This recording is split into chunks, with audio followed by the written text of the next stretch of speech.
Hey! How's it going, everybody? It's time for the final day of Fund the Charity Room, and I'm kicking things off with one of my favorite games of all time. How's it going, everybody? It's Castlevania Symphony of the Night, and my little my hesitancy right there was the stream in the background kicking off in full effect, so I heard myself twice, and it's kind of disorienting. Whoops! But, yeah. Before we get started, let me introduce my co-coms for this playthrough. I got Lewis with me because he missed the Castlevania Symphony of the Night commentary at Brain Scratch a few years ago. So this is a way of him making up for it. Yeah, I was having computer trouble at the time, so I unfortunately that was around the tail end of the non-Lewis Chronicles, if I recall correctly. Because after that, you pretty much stabilized from that point on. You haven't missed the commentary since.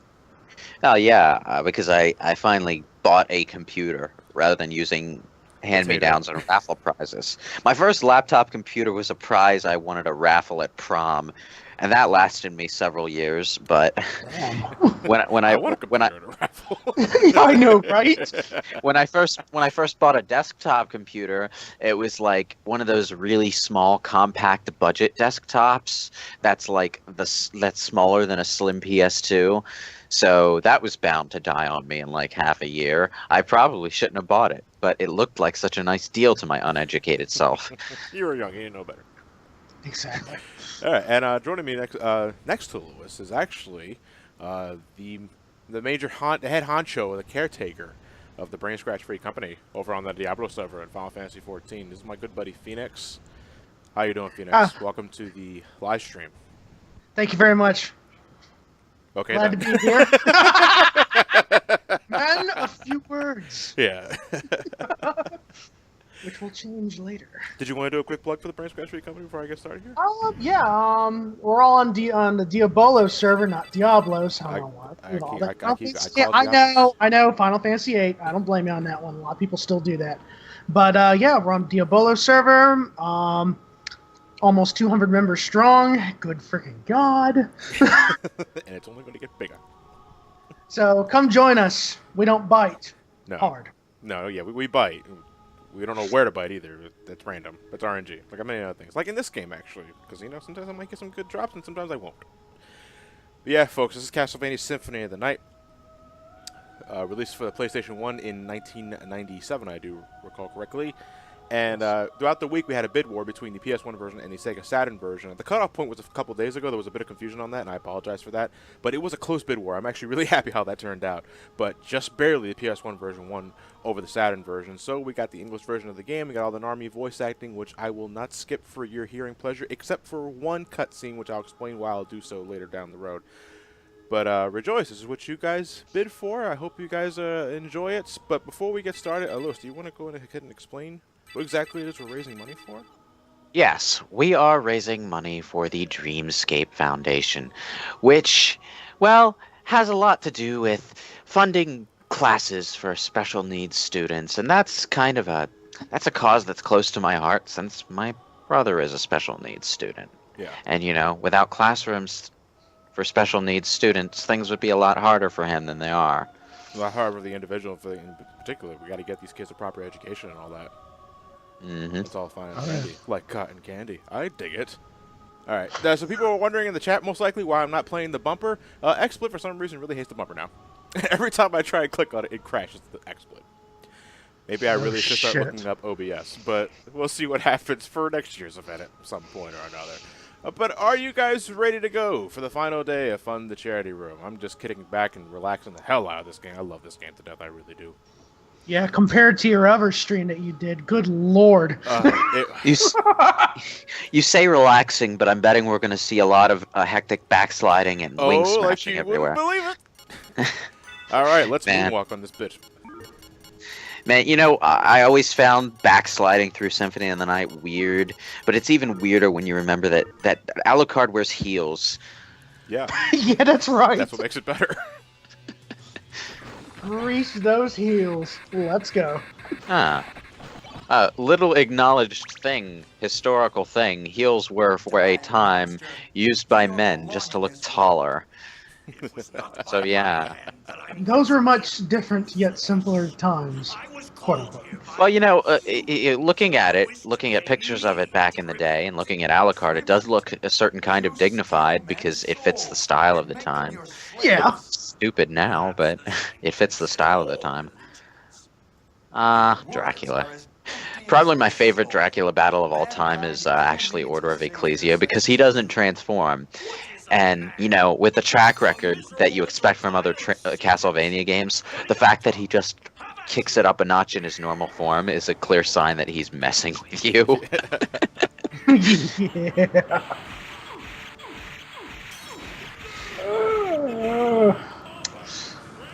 Okay, I did activate screen share on the computer. Let me know if it works.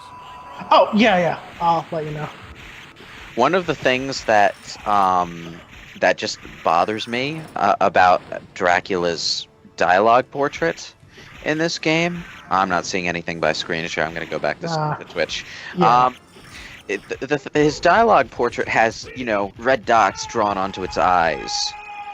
Because it's too low res to really show his eyes in the dialogue portrait, but that just looks cheap. Oh, you took a hit. Oh, you took another hit. Yep. So that means I will Alucard's starting stats will be at 70 instead of 80. But the way I'm playing this game, that won't really matter. Yeah, it won't really matter. You're right. If you use up all of your hearts in that battle, you start. Alucard will start with a heart refresh, which you normally use for game-breaking tactics. But I won't be doing any of that because I still don't know how to properly do that. I want to at some point. The best part of waking up is Belmont in your cup. Heart refresh in your inventory.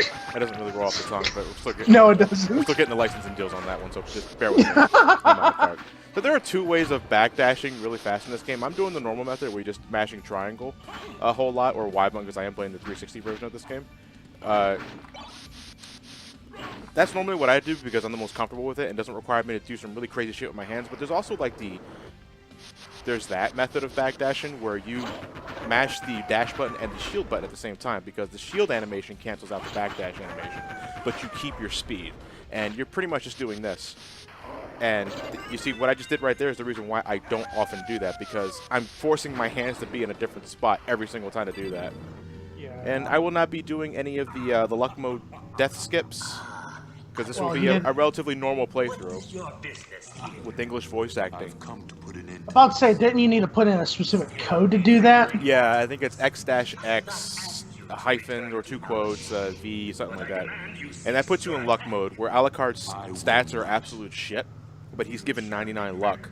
And you're essentially using that to get some of the best drops in the game from enemies, but you're also doing it for a major skip in where you will unequip everything in this hallway before death. And whenever you get hit and that damage is more than half of your total HP, Alucard will be sent flying across the entire hallway. And with correct positioning, you can use that to ignore the cutscene with death.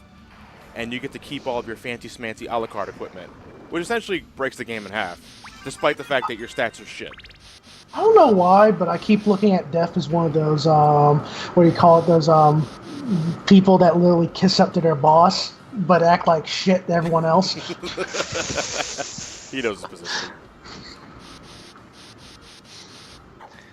Yeah, one of those secrets that, you kind of have to know about to get early in the game because you're not jumping down that pit when you're at a low level. You don't even know if you take fall damage yet. Well, you haven't yet in any Castlevania game up to this point, so I think it's a safe bet. I'm actually... Oh, that's right. It's the select button. Well, the 360. Most Castlevania games up to this point were one screen big, and if you fell down the bottom, you died. I guess we'll never know in the future, unless it's a pachinko machine that you take fall damage from. Don't say that, god damn it. I already lost a beloved franchise with that move. Oh, I know. I don't even know if the cutscenes in Castlevania erotic violence are good or not, because I've seen the Metal Gear Solid 3 Snake Eater pachinko machine cutscenes, which look gorgeous, and that only further pisses me off that it's a pachinko machine. God.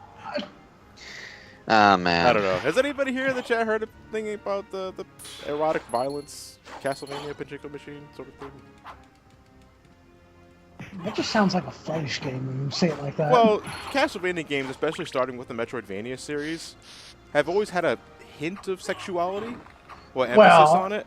I mean, we get that with the succubus in this game. It sounds a lot more than usual. Yeah, like they're really reaching for it. It's not even subtle. Yeah, it's just, well, this goes into hentai culture a little bit, but Japan seems to be a bit more comfortable with the whole demonic sexuality thing. Yeah, it could only be less subtle if it was like literally Castlevania finger in the ass. Time for an exam. Yeah. The answer is C. C for cock. This is not what I signed up for. 2 more rooms you're not gonna notice on your first time through because there's no indication that you can break those walls. Wonderful. Yeah, I never did really entirely like walls that you could break, but you couldn't see that you could break them. I mean, at least in like Link's Awakening, you could sort of tap walls with your sword and see if they sounded different. Yeah, that was fun. Well, the rooms are exactly 1 screen big, so it only takes a few seconds to tap all of the walls on any given screen. It wasn't really as much of a problem.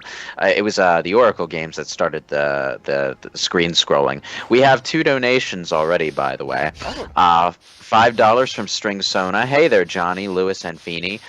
I had to donate for Feeney's debut in the charity room. I'm sure he's energized after that nice long sleep that had no interruptions whatsoever. And don't worry, the other officers and I are looking after the FC. Only 2 bots have caught on fire, and the house has only had 3 fires. Anyway, have a fun time and make sure to tell the audience your interesting tales. There's emphasis on that by way of ellipses. I'm not sure what that means. Also, P.S. Am I fired now? No. No, you're not fired. I'll deal with you later.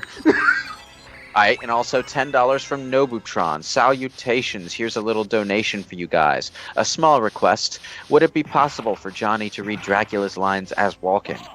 Thank you for all your hard work. I did that earlier in the marathon. I think it was the same guy, too. Alrighty. I want to hear the walking. Gotta give it to him. It was not but my hand that once again given flesh. Ow. I was called here by humans who wish to shove gold watches up my ass. Man, you know, I recall, now that we're on the subject of that during the the Rondo of Blood playthrough, I compared the opening of that game to Bible Black. Huh? What? You don't remember that? I don't. Yeah, I don't think anyone reacted at the time, so I don't think anyone heard me. But yeah, I did. Because it basically has the same opening. And if anyone's wondering why I watched it, it was because when I was a part of that ranting community back in the day on YouTube, there was a period where people were commenting on Bible Black out of curiosity. I think YouTube users like Random DCE and the like. Castlevania, erotic violence. Research. Yeah. Research. Oh, I love Marble Gallery.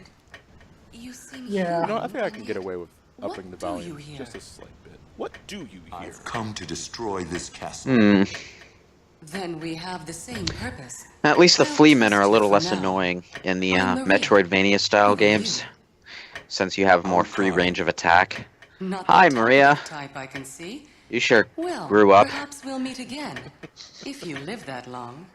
Farewell. You look almost like those other girls that were kidnapped. Why did Dracula kidnap this random ass 12-year-old?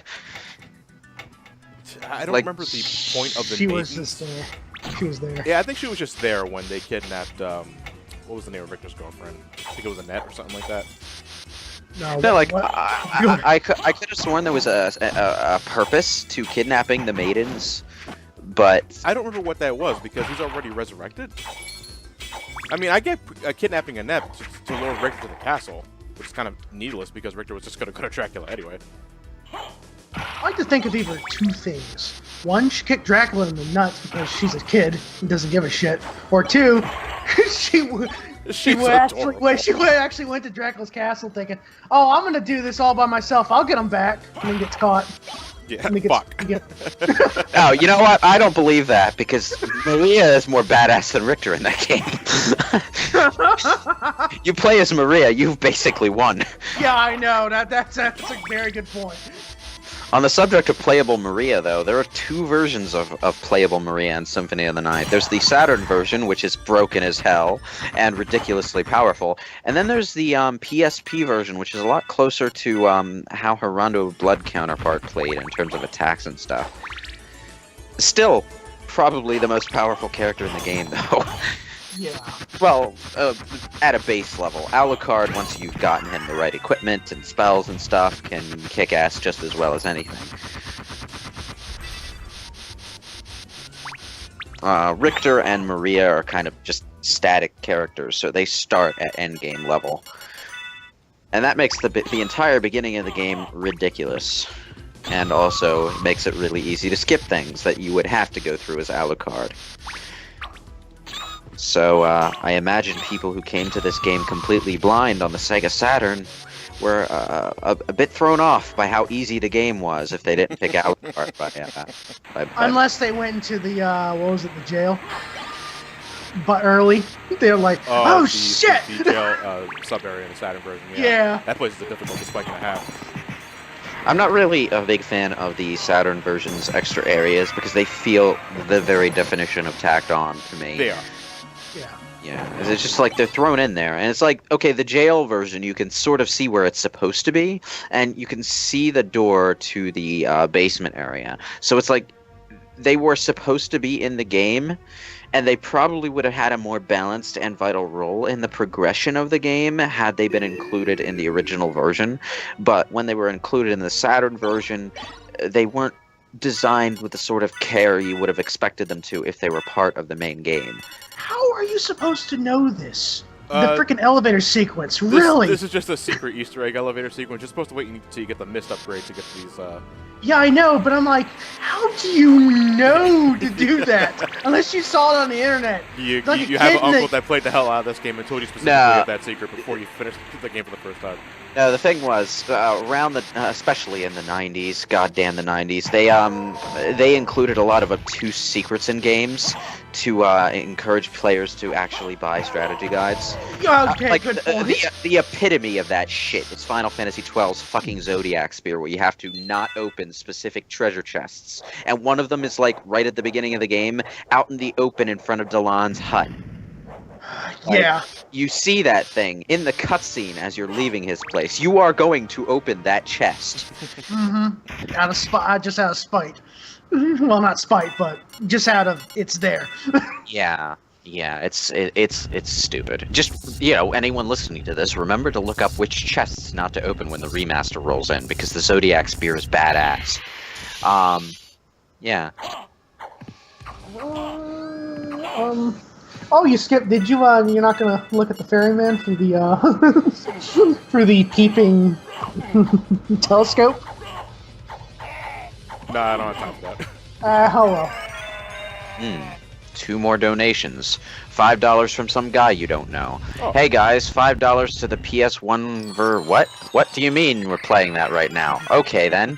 Well, since there's no more bid wars, $5 to give disabled kids special accommodations. This is a cause that hits close to home for me, and I'm glad you are all helping in any way you can. To those who are streaming and those watching, sharing and donating, thank you. And thank you from us as well. Damn right. Also, we get $1 from K-Men, who, in parentheses, his name specifies that it is pronounced K-Men, the SMBZ Fan 1. Hey guys, happy to donate on the final day of the streaming for Dreamscape. Anyway, John, this sound familiar? What is a donation? A small offering of kindness? But enough talk. Do as you will.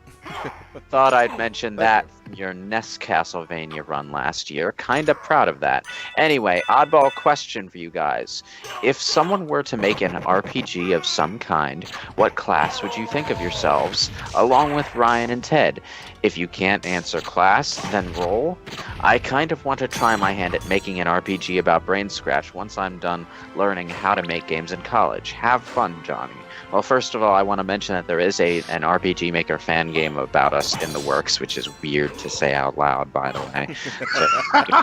So, look into that if you're really interested in that sort of thing. But as for class, I am always and forever a rogue. Gotta have those ninja abilities. I don't know why I wasted so much time on that Armor Knight. I could just totally ignore him. But he has a big sword, and that frightens me. Yeah. Well, I'd say there's sometimes when I played the PSP download version from the like the store or PS, you get the idea. For some reason, after a certain point when you go into that one room for the teleporter, you go out. Sometimes the game will freaking lock up on you. Wow. Yeah. And if you haven't saved in a while, you're like, well, speed run like this, you go, oh shit. It's random when it happens, and I don't know if that's actually a thing that happened in the actual PS1 version or not, but it is annoying. Yeah, it's shit. I wouldn't be, to answer Cayman's question here for a second, you want to go ahead and do that? Go right ahead, dude. You got my support. Anyway, the thing I'm going to be trying to do here is I'm trying to get a Garnet early. I gotta get a running start though. Jumping straight up with the wolf at a slope is incredibly fucking awkward. Oh yeah. Oh yes. You're trying Sonic the Hedgehog physics here, aren't you? Yes, essentially. We got $5 from Nora. What is a bird? A miserable pile of tweets. I mean, miserable pile of tweets. Yeah.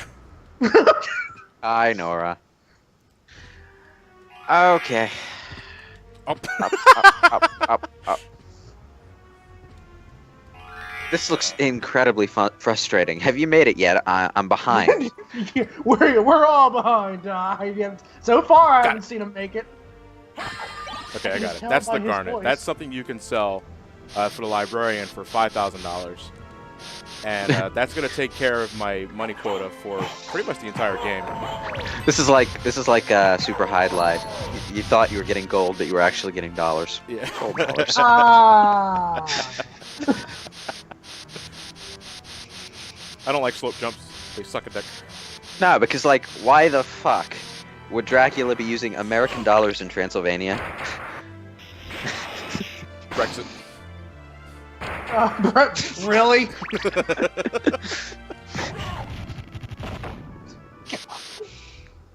Okay, we're gonna head to the Long Library next, so I can get my Jewel of Open and my Iron Shield. The Iron Shield is gonna be very important for what I'm gonna do next, because I'm going in not in the intended order of the game. Because right now I'm supposed to be I'm supposed to use the Jewel of Open to go to the Royal Keep next, and I'm sorry, What's up? I know I'm a few seconds behind, but I love the placement of that one skeleton enemy who's trying to throw barrels down the stairs, but keeps throwing them up to the ledge above him.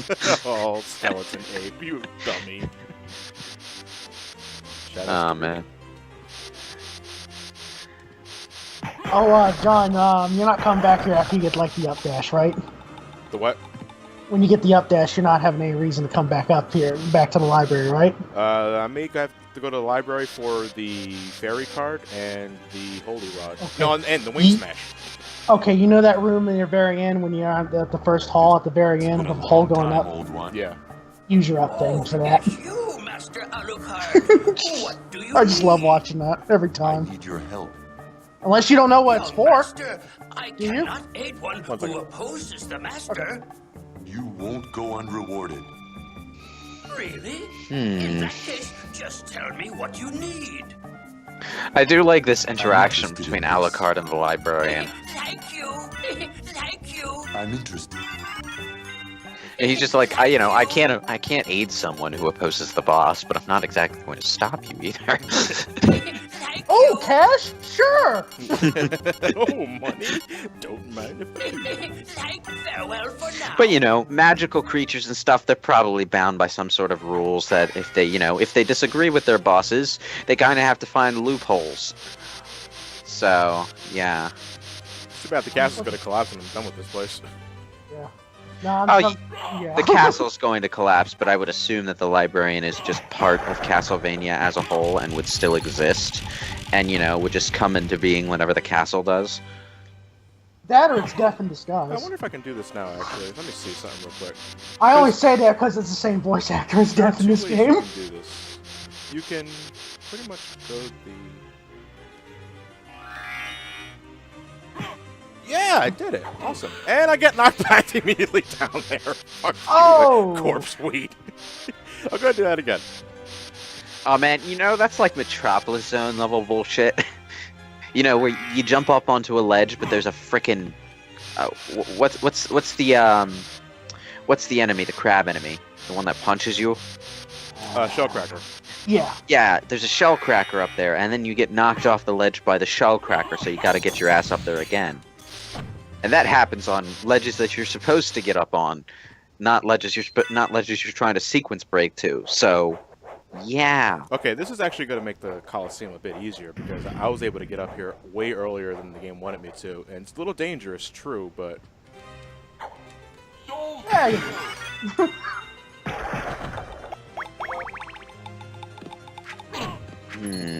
Is Symphony of the Night's leveling balance at the point where being low level at any point in the castle is a real hindrance? in areas like this, yes, because the enemies kick your ass really hard. Holy shit. Ooh, this flaming hit hard.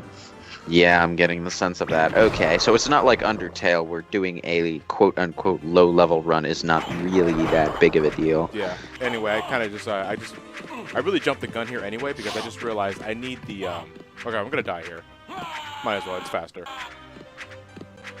Oh, you could have gotten the, what was it, the what rod? I can't remember. The holy rod on the top right, but I don't have enough jumping distance for that. I would need at least the bat form for that. Okay, that's fine.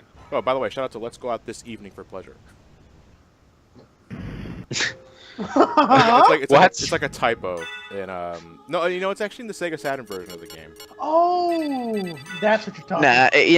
it's probably a really archaic phrasing. So Let us go out the evening. let us go out the evening for pleasure. Yeah. Well, maybe not that part of it, but something like that. Well, even that might be actual old English vernacular. I'm not really sure. Let's go with that. I wasn't alive during that time, so it might Yeah. There you go. We have another donation, a $10 donation from Robert Webb. Hey guys, would like to give some more money for a good cause and my best wishes to a successful Symphony of the Night stream and successful finale to this great week. Question for John. I'd like to ask if I would have permission in attempting to make an amusing animatic piece from one of your LP parts with Elliot on Evoland. Is that alright with you? I don't need my permission to do that, bud. Go right ahead. I have no idea what an animatic is. Animatic is it's pretty much an animated storyboard for an animation. Oh, okay. Ooh. I like how the load screen hallway literally says CD up in the top. Yeah. Like, we're hiding our load screens, but not really. No, I want that. Actually, that's gonna be a backup sub-weapon in case this doesn't work. Load screen hallways, by the way, were a huge thing in the PlayStation 1 Sega Saturn era. And I mean hallways, because games like Soul Reaver, Legacy of Kain Soul Reaver, whenever you entered a long, empty hallway, you might start to get annoyed, but eventually you realize that's why the game has no actual load times between areas, because those are the load times. Yeah.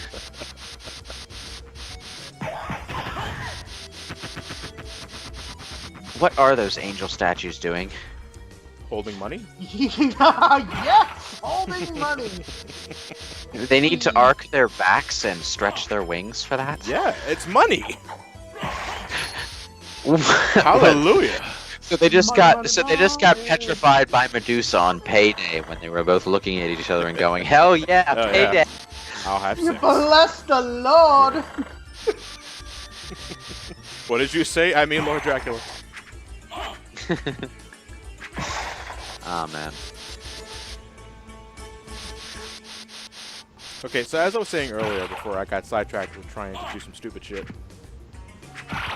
the intended pathway after getting the Jewel of Open is to head back through the warp room to the first area of the game, and then you can use it to go to the left side from the Alchemist Keep, well, the Alchemy Laboratory.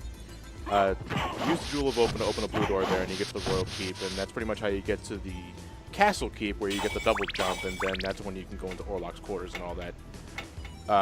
I'm doing Orlok's quarters first. Well, I'm actually getting to Orlok's quarters to get to the Coliseum first, so that I can get the Soul of Mist. Then I can backtrack to the library and use the Soul of Mist to get my Soul of Bat transformation, and then I can start wing smashing the hell out of everywhere. It's going to be a glorious day, folks. But in order to do that, I got to wait for this statue to move. And what I'm going to do here is that I'm going to jump in midair, transform into the wolf, transform back to Alucard, and then for some reason in midair it gives Alucard the ability to do his drop kick, a maneuver he can normally only do when he has a double jump. But when you drop kick off of a candle, it gives Alucard a little bounce, and that bounce is just high enough for me to get to that little ledge there, and I can get to Orlok's quarters real early. Glorious, glorious sequence breaking. As soon as the statue actually opens. Come on, there we go. Yeah, the statue only opens at certain times on the clock, if I recall. Yeah, it's every 15, 20 seconds, I think? I'm not sure. Yeah. Someone it's pull vague. out the damn Speed Demos archive knowledge base. But yeah, the clock room is basically your boss statue room from Metroid. Yes, because in order to actually get the good ending of this game, you do have to collect a certain amount of items that the game only does adequate job explaining about. Yeah. You're gonna run into them eventually if you're of the completionist type, and you gotta explore every nook and cranny anyway. It's only a matter of time. Yeah. Well, that was kind of the point, really. You weren't supposed to figure it out easily. The the bad ending is supposed to trick you. What were you asking about with the Speed Demos archive? The Speed Demos are... No, I was mostly joking about that. Oh, okay. I could just pull that up really quickly, but alright. No, I don't want that at all. Hold on to the holy water. Because, alright, I'm in the Coliseum now, and this place at my level is actually pretty dangerous. So I'm going to take it very easily. I got my holy water on standby. I got my jeweled knuckles, which is a close-range weapon. It's holy elemental, though, which a lot of enemies are afraid of. See, like, that guy just kind of exploded as soon as I laid my fist upon his bony cheek. But Man, I'm looking forward to in Bloodstained when that comes out. I'm looking forward to doing the exact same thing that you're doing in this playthrough, which is ignoring all the weapons and just hand-to-hand killing everything. Punch everything in the face. Or in Miriam's case, roundhouse kicking everything like Chuck Norris. You gotta jump over me? I'm gonna ignore you. I like, you know what? I like this skeleton. He's into the spirit of things. He's got twin swords. Fuck the swords. Let's slide kick everything. Yeah. Oh, actually, I can head here. This is a shortcut to the Royal Keep. Or the Royal I just Palace. realized these are skeleton ninjas. Damn what? right. Skeleton rogues. Hey, you can relate.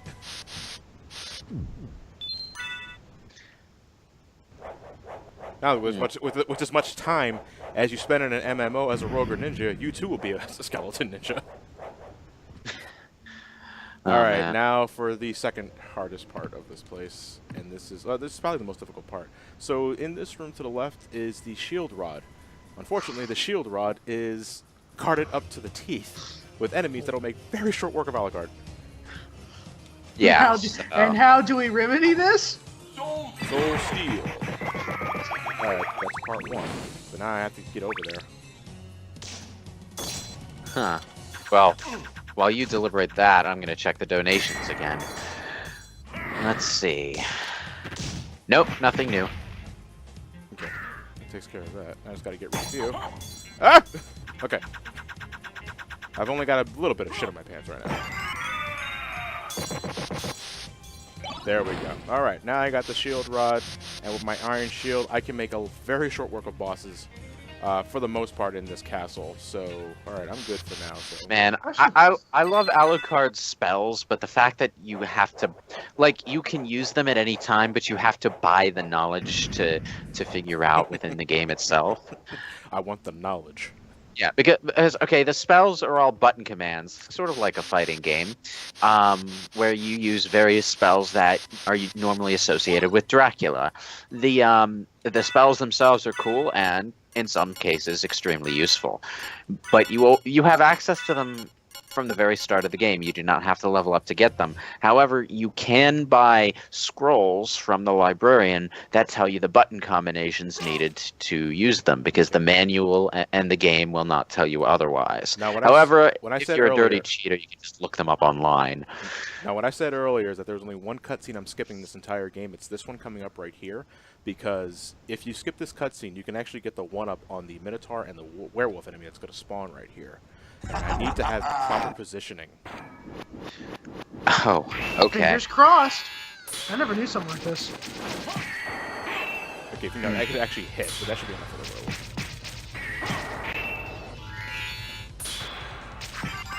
Okay, that takes care of the werewolf.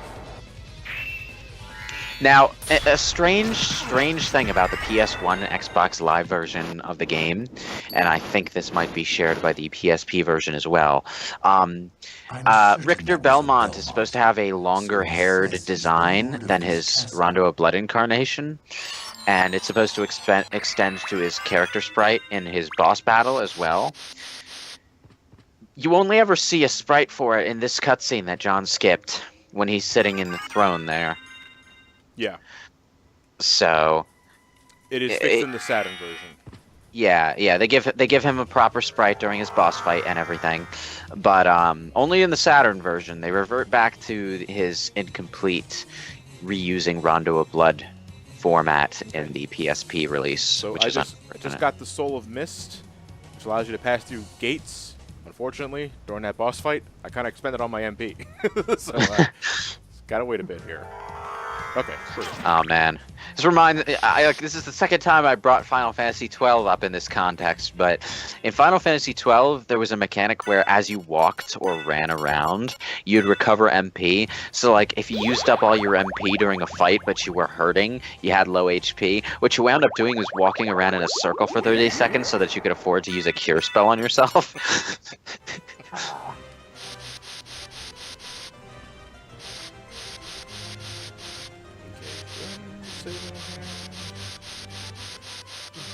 Library.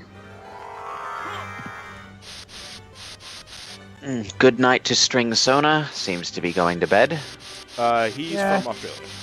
Oh, I see, yeah. Time zones are a thing. Yeah. Although, even if he was in the Eastern Standard Time Zone, I would relate, because that's normally the time I go to bed.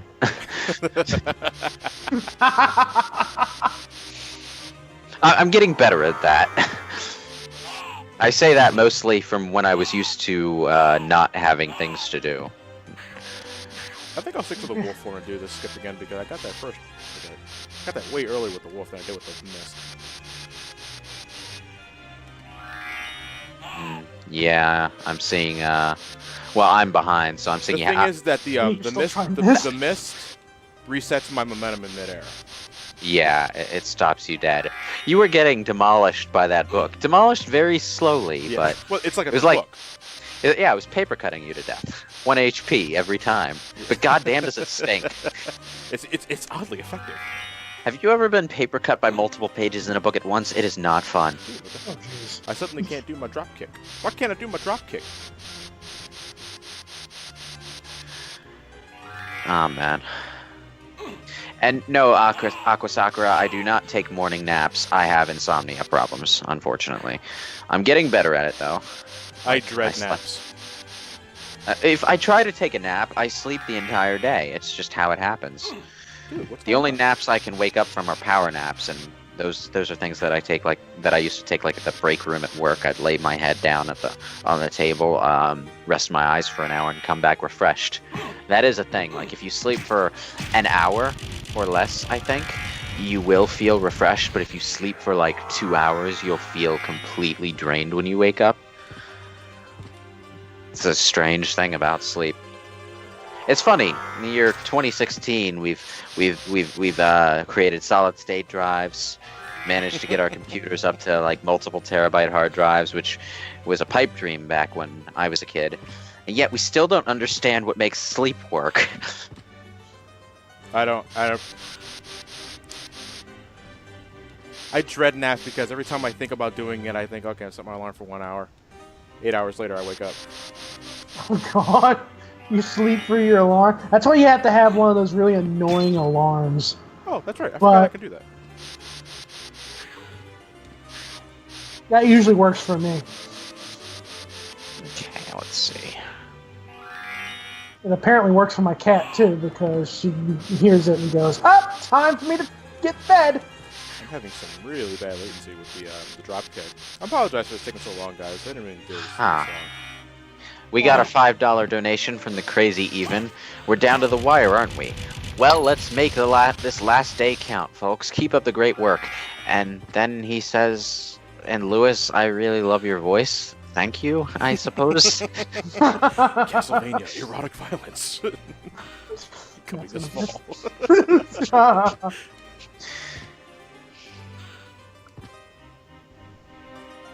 Man, you know, you made it up here with like zero effort when you couldn't get what you wanted to get. To it. Yeah, and now you're having much trouble.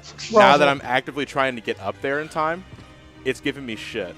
And that's great. That's fine, you know? Sometimes it's just shit like happens on a stream where I'm just trying to do things out of the intended order and the game is like, no, this guy's just a creature of chaos, Biss.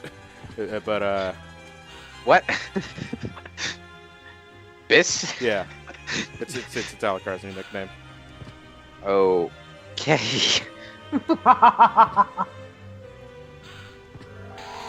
Oh, man. Spit on me. How many attempts do you think I should do before I just give up and do everything else? I don't know. Sounds like you'll be blazing through this game pretty quick. Might need to stall. We could make it a bid war. Donate to make Johnny stop trying this. Oh, no. What you do is you make a bid war. You make a bid war on that, but you make a bid war on the Chrysogrim. It's like, John, stop doing this, for God's sakes! I don't know what's going on, though, because I'm doing nothing different than I did last time, and suddenly the down kick is not working. You're just getting, I guess, bad luck. I don't know. I'm not even playing this game blindfolded. Blindfolded? Yeah. Help, the game is destroying Johnny's ability to speak. Help, I'm strapped in a chair while playing Symphony at night. This doesn't sound too bad, though. Yeah, I'm getting flustered now. I'm sorry about that, guys.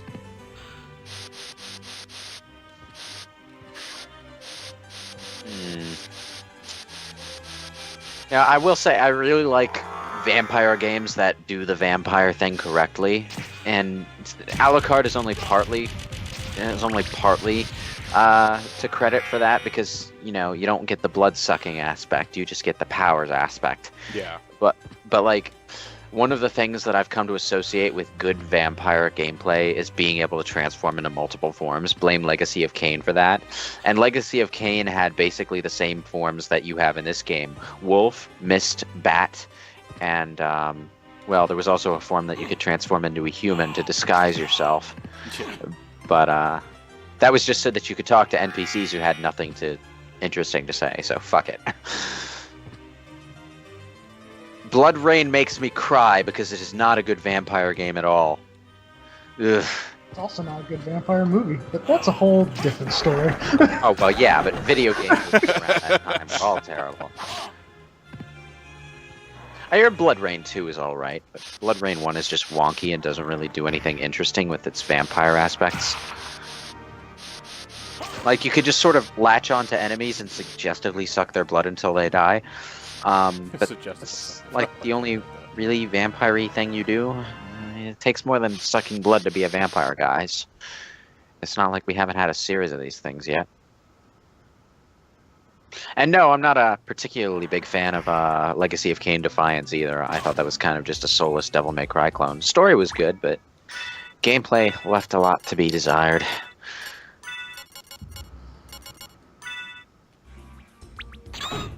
Okay, so since I went to the Coliseum earlier, I can actually go there and just take a massive shortcut to the church area. Because the real prize for that one is a double jump at the end of that place, and I can just skip the majority of that sequence instead of having to backtrack all the way to the first area of the game. Okay. Just to remind everyone, we are raising money for the Dreamscape Foundation. All that money is going to, you know, classrooms for special needs students who have special needs. So, you know, that is a good cause. Unless you're an asshole, I suppose.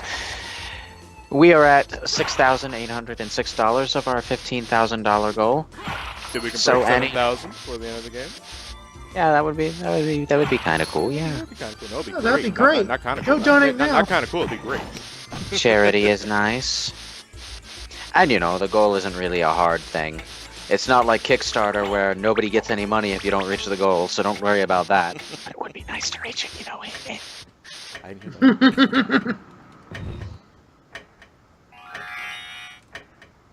Thank you, AVG. It's like I switched to the stream tab to watch more Alucard backdashing everywhere, and AVG just pops up telling me that my pro trial is almost done. Yes, I know my pro trial is almost done. Go away. You should probably renew it. Ow. Yeah, I should probably renew it, but I'd be more inclined to do that if I wasn't getting reminded at awkward times with an extremely huge window that takes up half my screen. It's like, hey, what are you doing? I like the boomerang, the skeletons. It's kind of like a combination of a horror enemy and a Mega Man enemy. But you know, the enemy in this game that gave me the most shit was the sword. The floating sword that summons all the weapons to it. Oh, yeah. Oh, yeah, we can run into that as early as actually the next area we're going to now. No, but I think I will be skipping the room with the entrance I'm taking here, because, again, this is not the way you're supposed to originally. Oh, that's right. Yeah, you're not going to go through the church. Yeah, I'm not going through the bottom half of the church. Blue Blur 2006, I have Malwarebytes. I also have AVG. I like to keep 2 virus protection programs on my computer. Also, AVG does some computer cleaning stuff that is actually quite useful for me, like duplicate files and stuff, so that's actually kind of useful.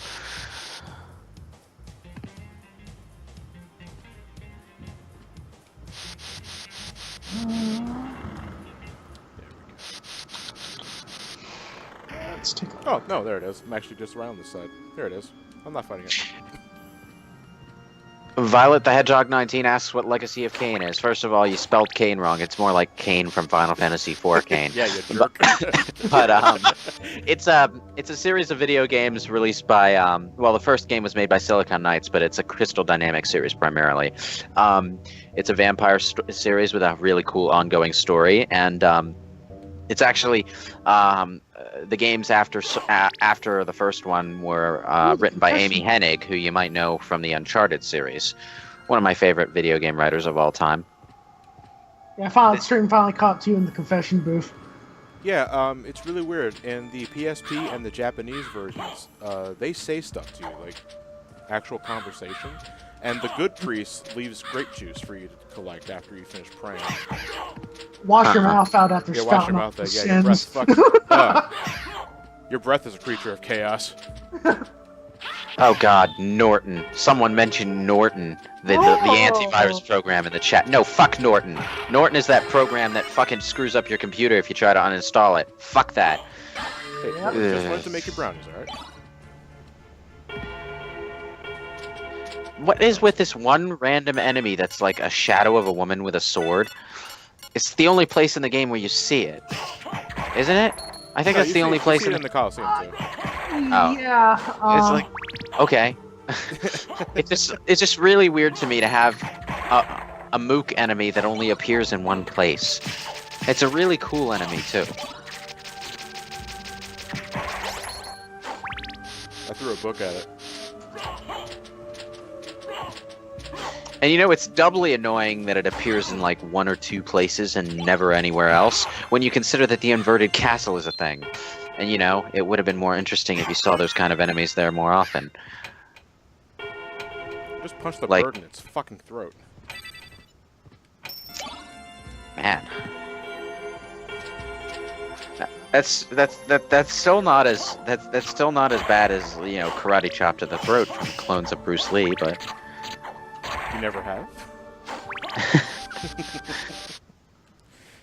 Okay, do I want to try the... Yeah, I can probably do the shield rock combo here again. Why not? oh, she also appears in the inverted Colosseum, so the one place where it doesn't actually provide any variance from the normal castle. Great.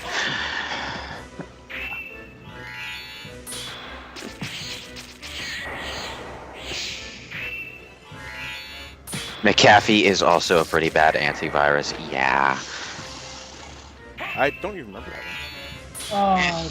You'd remember it if you'd bought as many computers as I am, because along with Norton, it's one of the ones that's likely to be built in. Fuck Yeah. those. They're Most terrible. people are ignorant about it, thinking, "Oh, it's just never antivirus," and they don't. Okay, we have ourselves another donation. $16 from Goldstorm07. Seems like my previous donation never went through, so I'm trying again. Thanks to everyone for getting us this far. We can probably reach 8,000 by the end of the night. Also, could we get Bentley to sing a few verses from I Am the Wind? I can do that for you at the edit. No, actually, I can't, because the Xbox One version... I fucking hate Microsoft console names. Jesus Christ. It's all got tongue twisted and shit. I just want to say Xbox. We did get a $10 anonymous donation between Nora and Cayman that just didn't show up the last few times I refreshed, which is weird. Okay. But thank you, anonymous. When I get the time to look up a Yeah, lyric sheet for I Am I'm the at- Wind, I will sing it in Bentley's voice, a few lines, because I legitimately don't like I Am the Wind. Yeah, the anonymous donation, I know who that is, and their information didn't get through, so I'm actually getting their... Oh, okay. It happens. Internets, am I right? You know, it's rooms like this clock tower with the random ass storage room at the top that just has a few items in it that kind of make Dracula's castle, in spite of its nonsensical layout, feel like an actual castle. Because, like, okay, in video games and RPGs, especially old school RPGs, castles would only, include rooms that seemed like people would be there. Like, they would have a throne room, they'd have a really small bedroom, basically they'd be laid out like video game castles and not actual castles. Dracula's castle has pretty much everything I would think of as being part of a castle. It has a lot of extra stuff that makes no sense, but it has everything that a castle would need. Refrigerator, In fact, the bench. In fact, do we actually, except, like, do we actually see a dining room at any point? Maybe in the inverted castle, or maybe Well, at Orlok's quarters. I'll have to look again. I'm not sure if we do or not. Yeah. And well, in Dracula's castle, I can forgive it not having a public dining room because Dracula doesn't really do the house guests thing. Well, he does for that one night, Yeah. and they never leave in the morning. I don't know why. Okay, leap stone, double jump. You know what they Man, say.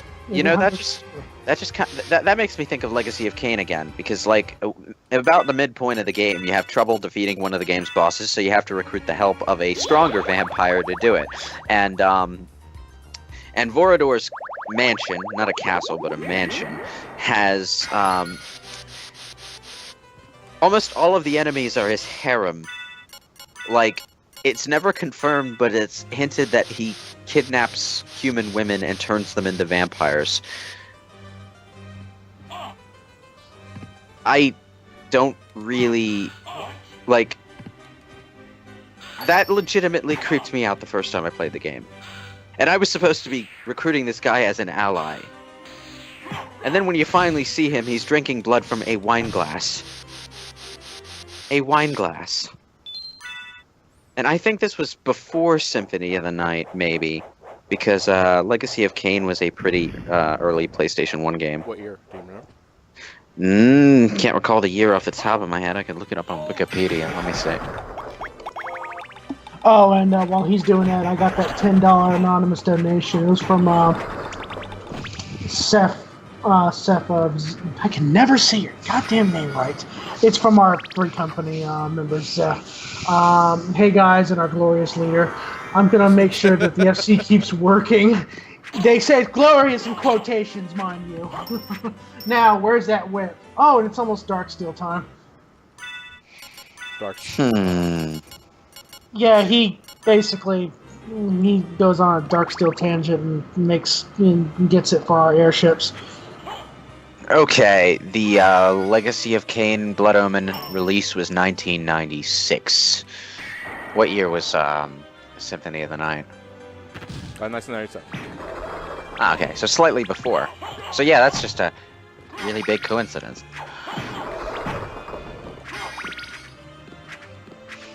Fuck flea armors. Yeah, I can tell already.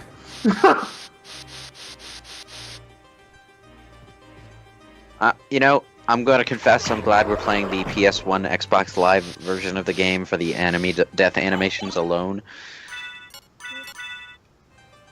What happened? They get cut out in the other versions, or The Saturn version, well, doesn't have as much of finesse. Yeah, its architecture was weird. It was better at 2D stuff than 3D stuff. Yeah, I've heard. So, like, the death animations in the PS1 version of Symphony of the Night made heavy use of 3D graphics in combination with 2D sprites. So, a lot of it was gimped in the Saturn release. And I think you could also tell that the models in-game that were 3D were a bit lesser in quality as well.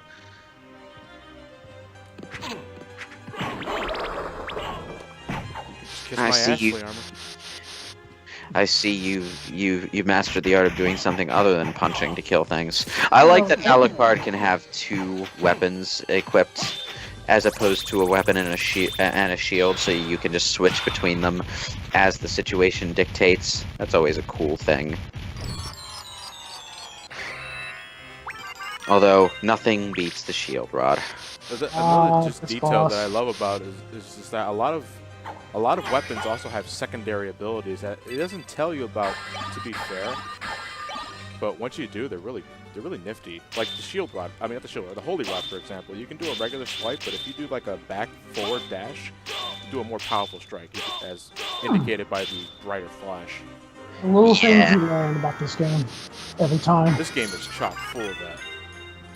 Yeah, they really got experimental with this game. I mean, Metroidvania is a pretty standard thing these days, but keep in mind, Castlevania before this game was a stage-to-stage and incredibly stiff action platformer. But, you know, there's basically nothing in this game apart from the Dracula fight that feels like the old games. And even that only extends to Richter's version of the Dracula fight. And now you got the bat. Time to just I got the best. I got the best move of the game. One of the differences, actually, between Saturn and PlayStation 1 is that the Wing Smash lasts forever in the Saturn version. It just keeps going. Now, there is a way you can make it last forever in the PS1 and Xbox version too. You just got to keep putting the inputs in right before the Wing Smash animation finishes. Oh yeah. I love doing that. Like that. It's kind of like dashing forever in Mighty Number 9. The input timing is a bit tricky, though. Yeah. You see, I was able to do it there, but, I'm not going to be able to do that forever. Especially how low my MP is right now. Whoa. I love Wing Smash. But now, right now, since we got it, I'm going to head to Orlok's Quarters again, and I'm going to actually get the Gravity Boots. And the Gravity Boots allows you to, with a down and A and a jump, allows you to jump up in the air really high. And the thing is that you can use that to completely skip the clock tower area of the game. Yeah. Now, Count Orlok, he was another vampire character from literature, right? Yeah. Yes. One of the... Nosferatu, I think it is? Yes. I like how he's just... Basically Dracula. I think how he's like a subordinate to Dracula in this universe, which is totally fitting. Sounds like a never kiss ass. Oh, Drac, you're a king and crap. Oh, yeah, I forgot to say that, guys. Castlevania occasionally brings in other vampire characters from literature. I think Camilla is in the Genesis game. Is she? Yeah. Yeah. I love that game, by the way. It's probably my favorite classic style Castlevania game to play. Konami brought a bunch of different ones on Genesis that were actually pretty good and such, and then some of them got really weird. Like Contra Hard Corps. I'm like, what Contra the Hard fuck Corps is... may be the weirdest game Konami has ever produced. Yeah, I know. You look at some of those enemies and you're like, what? Well, you know, they kind of had to do shit like that at that time to get multi-console franchises going, because Nintendo had a bit of a stranglehold on third-party support. They And like, probably had more room to actually be creative too with Sega. well, somewhat, but the thing was that because of the way third-party restrictions worked on the Super Nintendo, if they wanted to have a game featuring the same franchise on a different console, they had to make, in a lot of cases, a different game. Which is why there are 2 different Aladdin games, 2 different Rocket Knight games. Good point. 2 different Alien 3 games, and by the way, the Super Nintendo one is the one to go for in that case, I think. What version of the game? Super Nintendo of Alien 3. It's kind of like this sort of Metroidvania-ish action side-scrolling shooter exploration mission-based thing. It's really fun. I actually recommend playing it. Well, it's hard to describe because it's not something that I can directly relate to any single game that exists, which is actually a statement to its quality, because it's not just a knockoff of a standard genre either. So now you got the gravity. You know about that little trick in the library? Down at the bottom underneath the librarian. Oh, where you can just continuously bounce them up. Yeah, you can get the Dracula's tunic if you bounce them up enough times. Unfortunately, I don't have enough MP to do that. That's like I think it's like 50 bumps. I had no idea you can actually get something out of that. Yeah, you get items the more you do it. Okay. Hacky sack. 2 more donations. $5 from Luke. No comment. I assume he's too busy, brooding on his mountaintop. And $10 from Volkamar. Hey, Johnny and company. Thanks for playing this awesome as hell game to raise money for good cause. Here's hoping you raise plenty of money on the home stretch. Thanks, man. I appreciate it. Oh, yeah, Volk, actually, we've been talking about doing a Symphony of the Night sort of race for a future event. Not entirely sure when, but we want to do it because he loves this game just as much as I do, or I love the game just as much as he does. We both love the game on an equal amount of time. I'd imagine that's a safe assumption to say. But I would totally love to do that with the guy. Maybe I'd actually get better luck for once trying to do some of this shit. But anyway, I realized I forgot the fairy card. I'm actually gonna go back to the library and do that now. I thought you did get the fairy card. No, I'm pretty sure I ignored it. No, I think Would you be able to just check your inventory? Oh, yeah, I did get it. Wow, I'm having I'm having mind farts up the wazoo today. I didn't even remember doing that shit. It's like, this is how long I played this game. I just have, like, muscle memory with this shit. And then when I actually stop and think about what I'm doing, wait a minute, did I do that? Yeah, we've all had those moments. We're so sure that we remember the game so well that we can't possibly have mistaken our run through, but yeah, we did something without realizing it. Alright, well, I might as well turn it on. I mean, summon it. At the same time, when you reach that level with a game that you really like, you start to kind of regret that you'll never have that feeling of playing it blind again. Yeah, that's the downside. You got a particular game in mind? Well, apart from the very recent example of Undertale, I would say Chrono Trigger. That takes me back. Way back. I still own a physical copy of that game. Still the most expensive game I've ever bought. Yeah, and Chrono Trigger is such a relatively simple RPG in terms of structure that once you remember where everything is, you're not going to forget. There's not a whole lot to remember. Yeah. That's part of what makes it a good, a fun game to play. It's compact and it never hangs around too long. Oh, didn't the Saturn version have a second summon that was just a second version of the fairy? Yes, that is the... Alright, so there's the fairy card, and then there's the fairy card. They're spelled differently. But they both functionally do the same thing, except one, the green fairy can also get a lyric card, and when you sit on a chair with her, she'll sing you a song.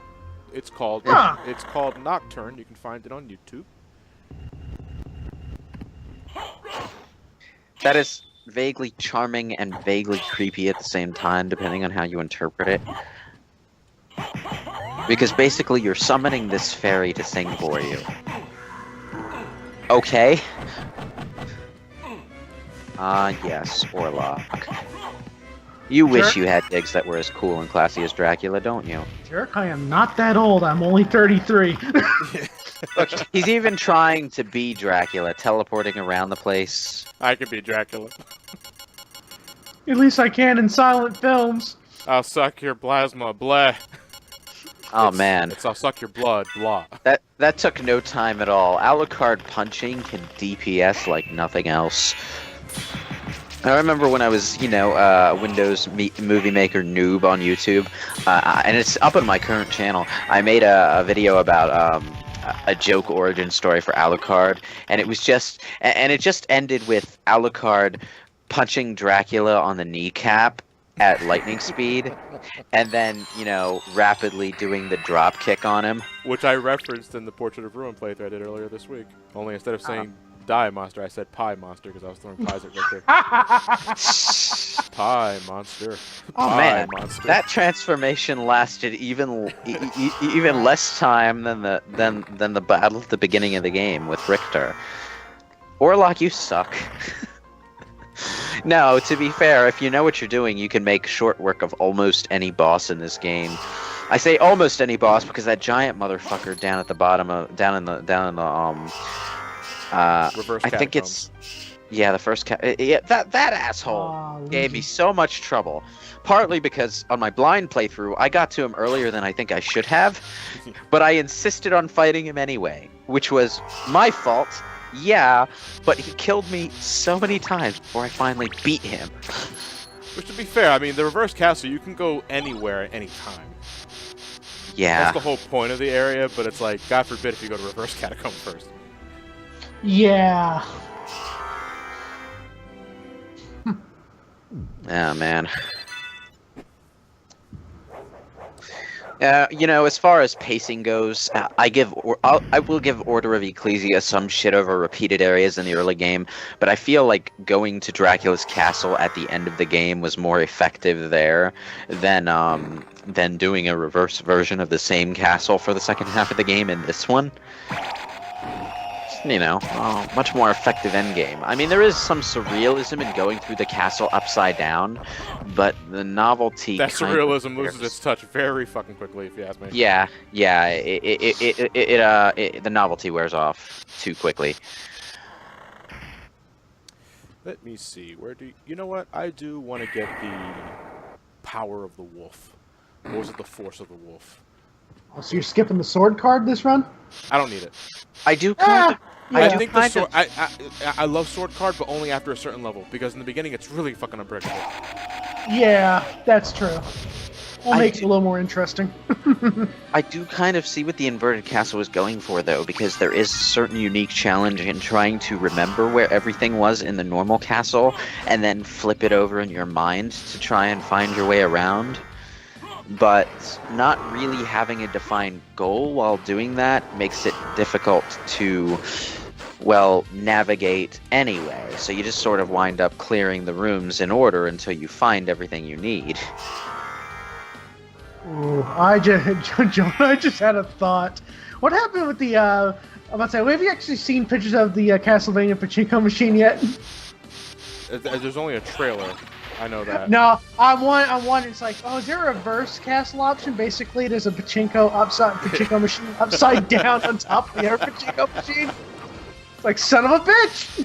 I've actually been getting really good with the infinite wing smash glitch in the PS1 version. I'm happy about that. Oh, this enemy makes me sad.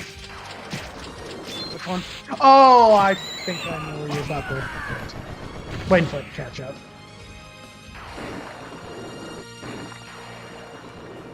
Brilliant, John. Yeah. Killed his companion, his friend, his lovable It pet. takes eagle. time to like mourn the damn thing, and I was like, oh god. I know, right? It's like, and you just hit him right in the back. It's like, well, you bastard. You know, Toby Fox saw that too and based Undertale entirely off that one enemy. Well, no, there is actually an enemy in Undertale that does that. Depending on who you kill first, when you fight the dog couple, if you kill the husband first, the wife gets extremely pissed off, and so do her attack patterns. If you kill the wife first, the husband gets so depressed that he can't attack you anymore, or at least not efficiently. Like, he shoots a very slow bark word at you, I suppose, occasionally, sometimes. Ah, man. I remember when I discovered how to abuse the infinite jump thing. That was just, wow. It's still very fun to use. Yeah, I mean, it's intentional in this case, because you're supposed to be able to do that. There are areas in the game that are designed to be reached that way. It's not sequence breaking. But, in fact, it's damn near vital for the inverted castle. That's actually another thing about the inverted castle that bothers me, is it's clearly not designed to be navigated. And it kind of feels like the infinite zip jump thing was included as a workaround to avoid having to actually redesign the castle.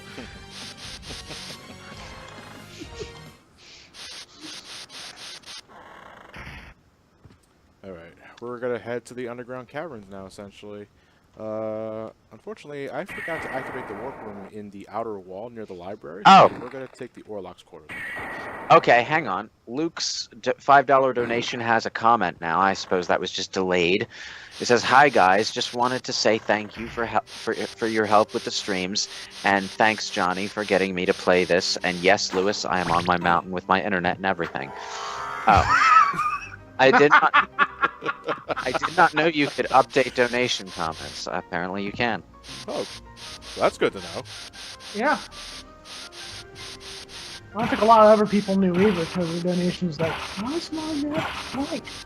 Oh man, Why we am just I a lost ghost a in my vital head? source of money. People whose comments didn't go through and they had to donate a second time. I shouldn't have said anything. Should have said that. That or it's a Jedi mind trick. We're seeing an You will illusion. donate $1 million. I don't have $1 million. You don't have $1 million. Go to a bank. Go to a bank. Don't. It's Sunday. Fuck it, Sunday. Fuck it, Shit. Sunday. You should put your hand down, Obi-Wan.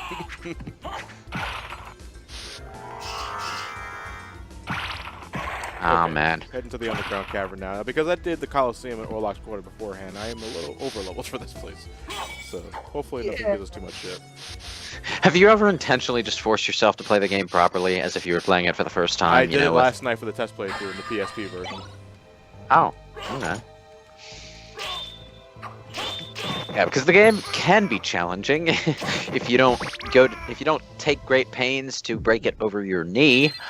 Yeah. But the game provides you a lot of ways to break it over your knee. Just set up a stack of Symphony of the Nights, PS1, Japanese PS1, Sega Saturn, PSP, and I just chop it down like karate bricks. Test your might. Let's see here. Is there anything of worth to this side? You know, I'll go anyway. Because we're actually, despite how much I fucked up earlier, we're making good time. Yeah. Well, it is Symphony at night. Yeah, it's. Also, I could break it just by Really looking at it weird. suspicious looking. yeah. Oh, that's right. The fairy can give you hints on breakable walls. These spear-wielding assholes are a real Assholes. pain in the ass. I've noticed that Konami loves to freaking reuse their sprite assets. Oh, this game is 98% Rondo of Blood. Rondo of Blood, but I Yeah. mean, no, I mean after that, you see it in Aria Sorrow, Donna Sorrow, you circle them. You get the idea. Yeah, I get They that. just reuse a lot of their sprite assets. For nostalgia's sake, I don't mind, but it's like, Konami. Guys, Well, that is a slight complaint I have with the Metroidvania style Castlevanias, that they never really update the graphical style between games. Like, the only things that really change are the portraits and the UI. Yeah. Yeah, or maybe bosses and some It's so strange though, because it's not like they never update the graphical style for anything in Castlevania. Like Castlevania: The Adventure Rebirth, nothing in that game is reused from anything. It's all new. No, it's all new. Yeah, it's all new, literally all Order of it. Ecclesia, to its credit, tried to go against the status quo with enemy Yeah, design. But more in the sense of, you know, general style and tone, and not necessarily with the way the graphics looked. Like, the sprite style was still more or less the same. The Dracula's castle still looked more or less the same. But it did some creative things with the overall look. You know, it kind of feels like Order of Ecclesia is a bit of a precursor to Bloodstained as it happens. They both have some... what has what's the girl's name? Miriam? Miriam, yeah. I immediately thought of Shanoa. Alucard, it's Yeah, she gives me Shanoa vibe. She even has the open back dress with a tattoo on her back kind of thing going on. No, Alucard. I don't applaud that come character here. design, by the way. I really like that character design. It's Yeah, I all like right. Boob Lady. If my death can save others, I'd gladly surrender my life. Well, it's funny you say that because it's not really emphasized much in her character design, but whatever. No. I was talking more about the boss. Watch me Yeah, the die, boss. and remember Oh, all I my haven't last seen the words boss, to but you. I was talking about Miriam in No, particular. Miriam's fine. I like You Miriam's must design, but I like the boss despise more. humans. Boob Lady. They are It's like it Nah, just okay, comes I'm down not nowhere. that shallow. What? But boobs. better for them to die than to let them compound their The fairy sins. sprite Begin by always slaying kind that of- one over there. No. bugged me a it bit wasn't because like I think this. her default pose What's wrong? is that her arms are behind her back, Alucard. like in a little shy little My timid mother pose. never But it said looks like she such doesn't a have thing. any arms. What do you mean? Yeah, the Kill pixel them count on the and sprite bring is a them little too low for No, that. what it really is No, those fairy wings you're are not actually my her arms. mother. She's just going, What kind oh of my god, oh my god, oh my god, oh my god, she's, oh my god. she's a hummingbird. Yeah, hummingbird. There you go. You broke free of my I just look at this scene. It's I like, like remember my last words. Dinner's in the fridge. Speaking of sprite count being a little too low for detail, though, this character sprite, the succubus, they would not have gotten away with that if it wasn't for the low pixel count. Yeah. Because she's literally going commando. There's no other way to say it. She doesn't have any underwear on. Well, she does in certain versions of the game. Yeah. Like, they added a few black pixels there to quasi-censor it, but I think in this version it's just a bit of shadow. Like, maybe the PSP version was changed? Was it changed? I don't remember. I don't remember. Yeah, like, I'd play the PSP version more often, but, like, last time I checked, the Dracula X Chronicles PSP game is not compatible with the PSP with the PSTV. Really? Yeah, it's like some licensing issue or whatever prevented them from doing that. Vampire? And that pisses me the fuck off because it's the game I really wanted to play on my television. Yeah, no kidding. That beauty. You're the son of Lord Dracula. Death in the dream You know, world. the will PSP set your version soul took away the wandering for Narnia Tale eternity, original demon. English voice acting, but I still go back to it only because I like playing as the Maria in that version, even though it's not Saturn Maria.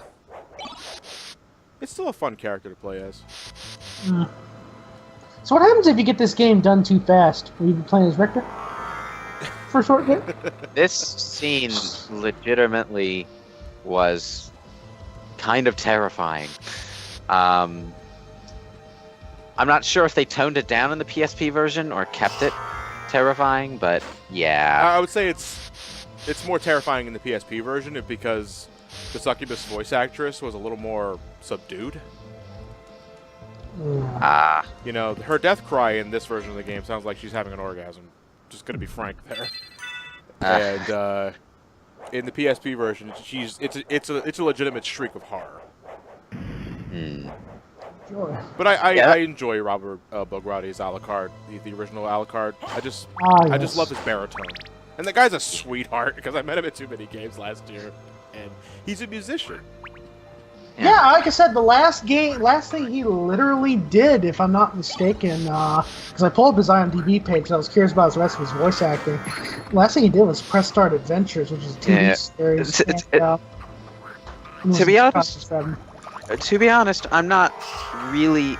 I'm kind of off and on about the voice acting in the PSP version. A lot of the times it sounds better, more dramatic, but sometimes I actually do find the PS1 actors more credible. Like, Dracula, in spite of his narminess, actually sounds unique in this game. He just sort of sounds like Vampire Piccolo in the PSP release. It's like, it's too recognizable. I can't hear Dracula in this. All I'm hearing is Dragon Ball. Well, no, here's the weird thing, though. With Michael G., the one who did the voice acting in this game for Dracula, he also did Harry Mason Silent Hill 1. What? Yeah, literally. That's one of the games he did. I'm like, huh? Oh, and he was also the voice announcer for Ridge Racer. And I can actually totally hear Dracula's voice in this game as being credible to who he is, because he's a vampire aristocrat. He sounds like he's high on himself, which it fits. I also like to think about combining Richter Belmont's voice with Chris Redfield, since it was also the same actor. Just add some stupid combinations, and it sounds really weird. And of course, speaking of voices being too familiar, Alucard is voiced by what's his name? I should know his name because I know his voice so well. He's voiced such recognizable characters as the Prince of Persia from the Sands of Time, Sasuke Uchiha. Version, right? Yeah, PSP. A lot of different characters have been voiced by this guy. So, I only ever hear them when I hear him talk as Alucard. And, it's a bit more fitting than Dracula, because Dracula, he just lost all of his personality, but with Yuri Lowenthal. That's the actor's name. Okay. And but I can still see Yuri Lowenthal as an Alucard. It sort of fits his character, but I don't know. I just don't know anymore. Damn it. Now, apparently, Lowenthal also voiced Beck in My Number 9. Oh, okay. Yeah. And for other characters, Death, the Succubus, Maria, there's no contest. The PSP version is more credible in all aspects. But for Alucard and Dracula, I don't know. I need for it to be the original ones. Yeah. Yeah, it just... The PS1 had such non-voice acting, but it was... you forgave it because it was... Well, yeah, the voice acting on the whole was narmy as hell, but in the case of Alucard and Dracula, the narminess works for their character. Yeah, because they're literally theatrical characters to start with, so... Yeah, for the rest of the characters, it's just bad voice acting that you can laugh at. For Dracula and Alucard in particular, it fits their character. It makes them feel the way they should.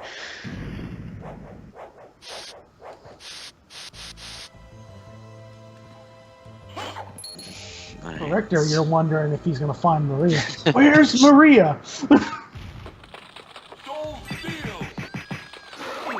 Oh, they usually close. I'm just going to poop you in the And it's when you make context-specific statements like that being several seconds behind on Twitch kind of... Well, for some reason, screen share is not working. I don't know why. Yeah. Whatever. I'm about to say, some of us, I think we know this game almost ins and out, granted I'm being surprised by certain other things I didn't know about it. But I like the games like this when it's like that.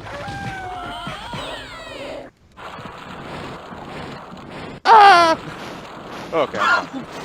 What? This enemy gave me shit, too. But only because, you have to get up on these pillars to do real damage, but there's always something in the way. That, and the first time I played the game, I didn't know about the fireball spell yet. I kind of learned it by accident. The 'cause I first was spell anybody will most likely do by accident is Dark Metamorphosis. like, yes. I'm like, what the hell did I just do? Why am I glowing red? Did I piss him off? Oh, I got the bad ending, did I?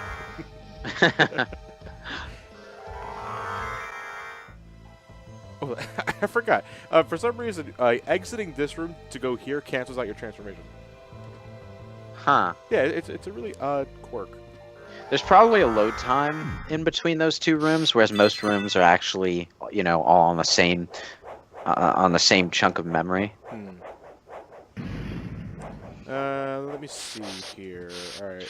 Oh, Sonic Knight 007 says PSP Dracula was voiced by Patrick Sates, aka Lyric. There is something funny Ooh. Really? about this war. Huh. Well, hey, whatever. I was gonna say, oh, your cape's glitched out, but no, this is actually a cape that's supposed to look invisible.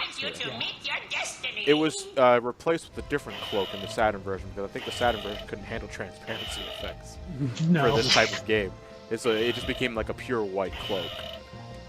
Yeah, that was unfortunate.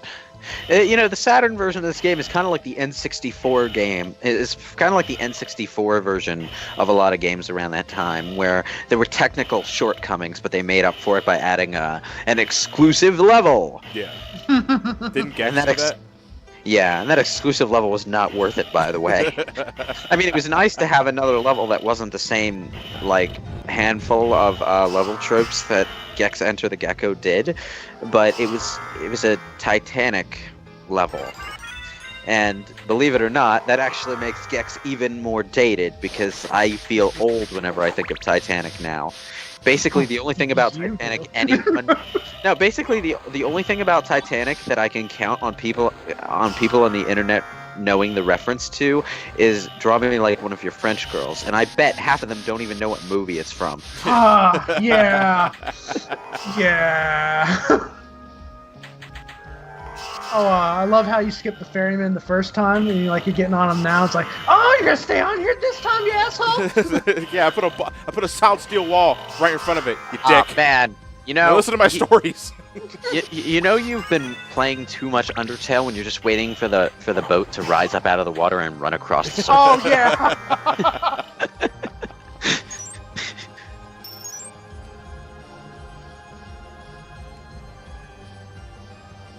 Oh, man. What's chat's Do you favorite? have If anyone likes Symphony of the Night in the chat here, I mean, you got favorite musical pieces? I like to hear that.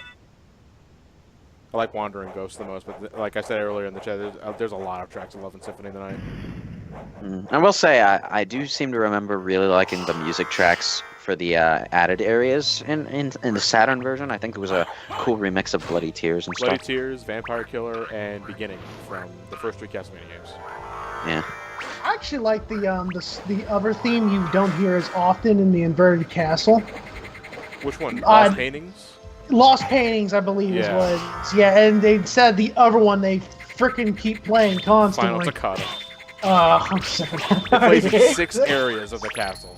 I'm like, why in the world did you not try to, even though you only have 2 soundtracks, why did you not try to split it in between? Make it more even. I can sort of see where the sound design was trying to go with that as well, because of the way the Inverted Castle is structured. You could very quickly move from area to area, and they probably didn't want the music changing too quickly. But, overcorrection? Overcorrection much? Yeah, just a little.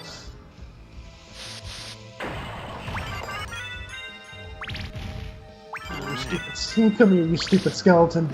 Break this. I don't even like Donkey Kong. Well, No, that's not true. I love Donkey Kong. Alright, just to remind our viewers, we are raising money for the Dreamscape Foundation. They are, they do things for special needs students who need charity. classrooms and stuff. It's all very nice and charitable, and it's a charity, and charity is a good thing. I like No, I charity. Well, to most people, charity is a good thing. I mean, I've been making a thing to do a lot of it, especially in the last 3 years.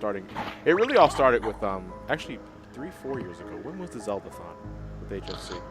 I think that was 2013, 2014, whatever it is. But Think. that's the first thing I ever really did anything charity related, and it felt really good. So I started making it a thing. Of course, we had the Sonic-a-thon 2 years prior. Then we had the Nintendo-thon. Now we got Fund the Charity Room for this year, and then the Extra Life thing that I did last year with Ben, the Super Sonic Super Stream. God, that was a great time. Man, being able to play video games on the internet to raise awareness for charity and feel good about yourself in the process. What a world we live in. I'm mostly joking there, but... Is this Cerberus? Yeah, it's Cerberus. Oh. Okay. I'm sorry, Cerberus. Caroberos, depending on what game you Yeah, play. I know, right? Caroberos just makes it sound like a frog or something. Yeah, it does. Or a bear dressed in kerosene. No, it makes it sound like an English bear frog, like a Dungeons and Dragons enemy. English bear frog. English. English bear frog. Okay. Because like I think Caro is the sound that you would make in Japanese if you were trying to imitate a croak. Yeah.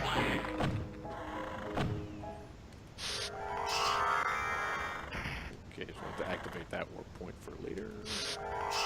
I'm about to say, yeah, you get the amp card down. All right, these collapsing staircases were pretty neat. Although, you know, at the time, rotating sprites was actually a pretty mind-blowing thing technologically.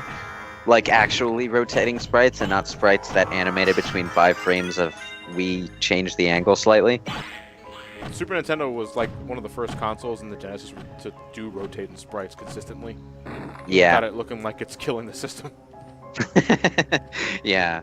Although the Super Nintendo was a pretty powerful system for its time. It was able to do Mode 7 stuff without an add-on, which was pretty interesting. Yeah. Although the Genesis did a little less powerful. Yeah, I think I mentioned this in like another stream, but like other people don't seem to forget that the Sega Genesis initial competition was not the Super Nintendo; it was the NES. Yeah. It was a late '80s console. Yeah. Yeah. In its way, the Sega Genesis was the Dreamcast of its time, albeit a lot more successful. Yes. Uh-huh.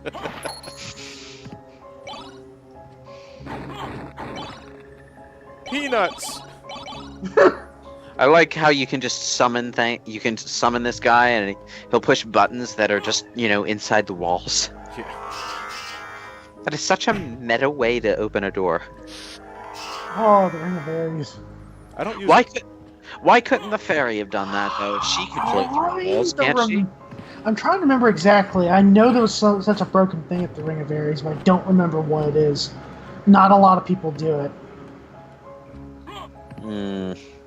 Well, it is named after a god of war, so it's probably pretty powerful. Raises your strength up the wazoo, but your defense goes to 0.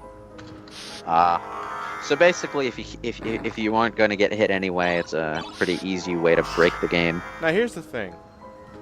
Because I got the Echo of Bad earlier, I can go. The only reason why I'm going to the catacombs at all is to get. Let me see. What was the Spike Breaker, which you need in order to get the silver ring, or was it the gold ring, in the church, so that you can get to the reverse castle. Fighting Legion in this area is completely optional. Yeah. Yeah. So compared to other games. What I'm gonna do if you want to fill out the map and get the best ending, I suppose it's less optional. Yeah. But only because you kind of need to get into his room. What the fuck is that enemy with the... I know, the bulging chest? It's a skeleton. With Why a is it... bulging chest? Why? I don't get It it. likes to flex its ribs. Look at me, I am intimidating, even though I'm dead.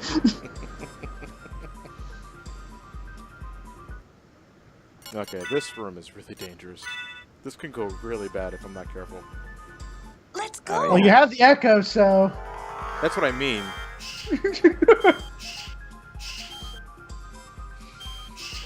Yeah. Oh, that's what I mean! Oh, no! I Okay, haven't caught up okay. yet. Okay. That's okay. I guess got a little anxious there. That's all. That's all. Only a So, little bit of shit in my pants. Hey, how you doing? Symphony in the Night is one of those weird games where it's a comfortable ride most of the time, but it has a few specific points that'll make you rip your hair out your first time through. Nice recovery. And it's not necessarily because the combat ever takes a difficulty spike, although that giant motherfucker in the inverted catacombs can kiss my ass. The it's more that it's just kind of it has areas that are really specific in what you need to do to get through them, and that throws you off because you're doing stuff that you're not used to doing. I like how when you land on there, the entire room just lights up. It's like, okay, you win. We're not gonna bother you anymore. I can see. So I just realized those skeletons with the ribs pulsing in and out look like they're doing the damn chicken dance. Yeah, they've got that. They've got their arms back and against their sides. And there we go. That's the spike breaker. Maybe there were raptors in a What exactly are they? Because they're clearly not. They're clearly not human skeletons. They're not human skeletons. So what are they? They act like They're raptors. called were-skeletons, so... They're called what? Were-skeletons. Huh. Doesn't Where? only, you know. Where what? Yeah, I don't know where. I don't know what. No, that's not right, because the were part of werewolf means man. That's why you get stuff like werehog and werebat and. Here's Man what I'm gonna can't do. stretch his neck out like that. I'm gonna continue with the game for now, and if we have time after I punch Dracula in the throat, we can go back and defeat all the bosses I'm skipping to get this run under 4 hours. Oh. Because I have what I need. I got the spike breaker, and I don't Yeah, need you to do. fight Legion at all in this place. No, you don't. Legion is a time-consuming boss. Yeah, unless you like looking at a bunch of corpses piled together like an orgy. Well, we sort of fought Legion. I mean, those enemies in the library sort of look like miniaturized versions of the SMT version of Legion. So, Okay, good point. like the little red circle things that look like a bunch of faces together. Yeah, the ectoplasm. They look exactly like Legion does in the Persona series and Shin Megami Tensei games. Oh, okay. Yeah, it's like point for point the same sprite, just about almost. Although I think that's because Legion itself is a fairly recognizable mythological thing. Yeah. Why exactly, I'm not sure, because you never actually see it in actual mythology. It's just something people imagined up to give a more intimidating image to that thing that possessed a pig once. Yes. Yes, pig possession. I love it. I want to write a book about it. Oh. Makes the bacon also sweeter.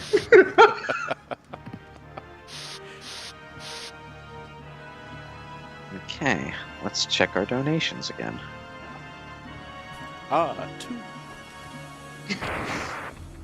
Actually, yes. We got a $2 donation from Terrence Leonard. Hope everyone's having a good morning. The stream's looking great.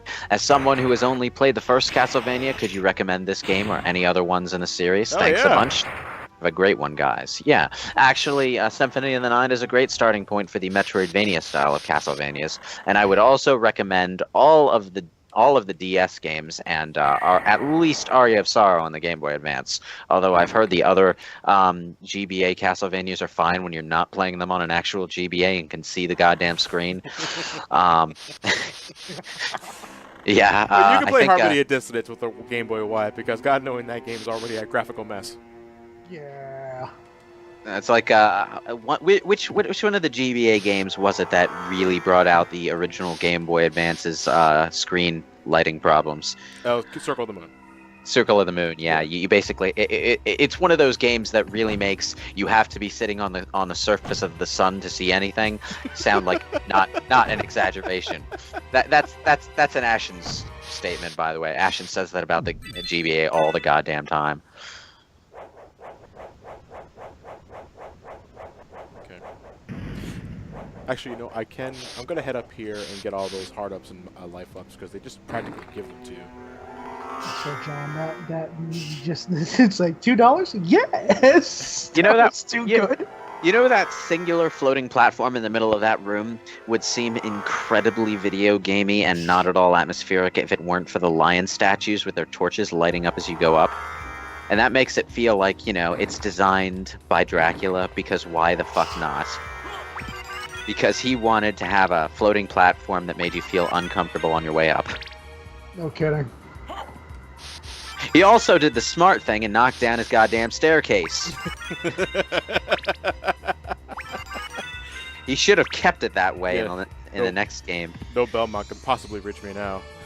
But Alucard, sir, fuck me. Damn my son. Damn you, son. I'm disowning you for the third time. You had to wake up this year, didn't you? Stay in hibernation. Yeah, because we skipped over the story, but yeah, that's actually what happened with Alucard between this and Castlevania 3. Is he sealed himself away? He went into hibernation because he's a vampire. He needs to drink blood and stuff. And I guess the Twilight method of going full vegetarian and only drinking blood from animals. Wait, what? Didn't work for him. So yeah. That is actually, according to Twilight, the vampire version of going vegan is drinking blood from animals, because apparently it doesn't taste as good. It still doesn't account for the And it's so expensive in Whole Foods. Man, just mentioning Twilight Break takes me back to a simpler, more obnoxious time when it was like the most popular thing ever on the internet to make fun of it. Yeah, now it's just like... Well, now you get your occasional Honest Trailers parody on the movies, and that's it. Yeah. But like, everyone was raging and frothing at the mouth about whatever the most popular thing was that they felt they didn't deserve it. And I admit at the time I got a bit into that, for lack of a better word, hype.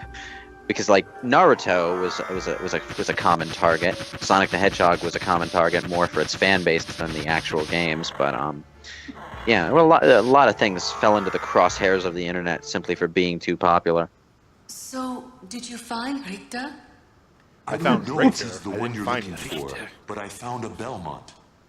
Really? I like how you backslide So he through is here. these spikes and just But the snap one I them saw all was on your the way enemy. through. Yeah, it's like He was the lord Alucard of this slipped on some castle. soap on the floor and is trying his damnedest That not to fall. can't be true. You're wrong. I must go now. And this is also another criteria for the good ending, I suppose, finding the Maria cutscenes. Yeah.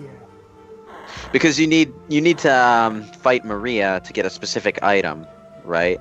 If I remember. Not in this version of the game. Oh yeah, that was the Saturn and PSP version. And there's actually a different boss fight in the PSP version to reflect her change in powers, which I found an interesting detail. Also, in most rooms in the game, the spikes would not remain broken. I think when you reloaded, they would have grown back. The spikes in this hallway stay broken. Mega Man would be so jealous. Oh, actually, I think it would have been faster No. if I took the shortcut to the Coliseum. No, you say Mega Man would be jealous. This would be the power he gets from Spiked Wallman. Yeah. Why If he beat him!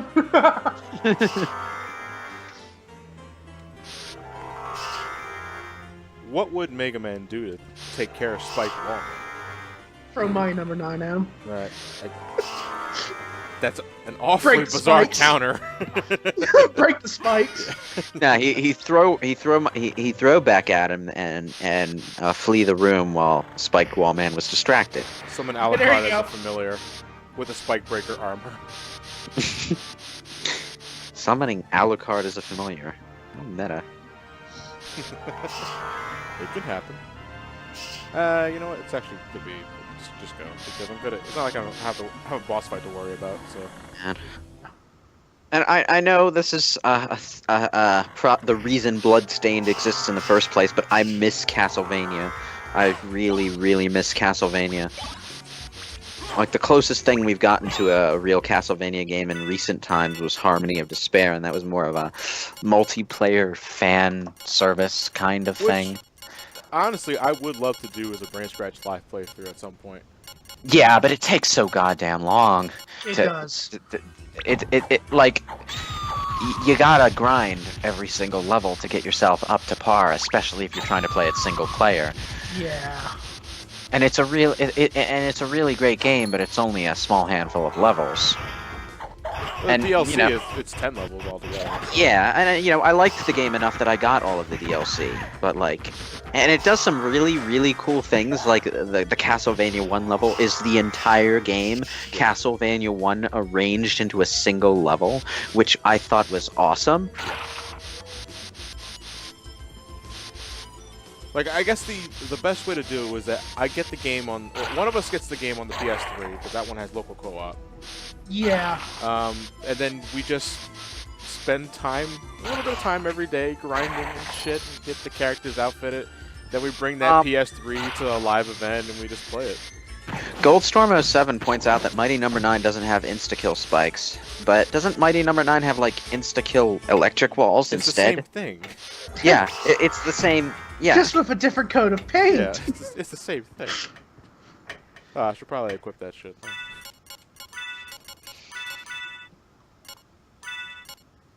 Oh, I completely forgot to pick up the Moonstone. I should probably put that on later.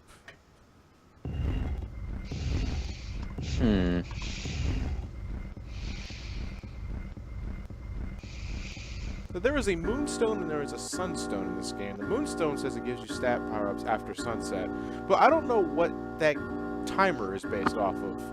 Because in all my playthroughs, this Moonstone has always given you really good buffs. It might be this clock, or it might have been a scrapped mechanic, because I know Legacy of Kain had a day-night mechanic that did alter the balance of power. Like, you'd be stronger at night and weaker during the day. Yeah. So they might have had some sort of day-night system planned in the early stages of this game before they decided, let's base it all around Dracula's castle. Because let's remember, up until this point, up until Symphony of the Night, the majority of any given Castlevania game was getting to Dracula's castle.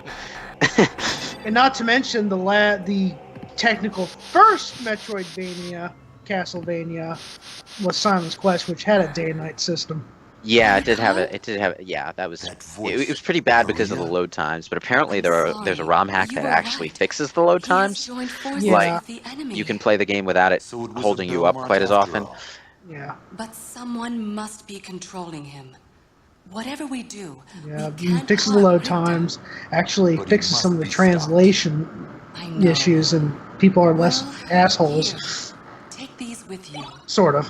What are these? If you wear these, Yeah, you it changes can from see you're a beyond jerk to you're a evil dick. illusions. Yeah, Fuck, pretty much. Best than if you like- pray by the soul of your friend. It's like, oh, they learn speaking from the internet.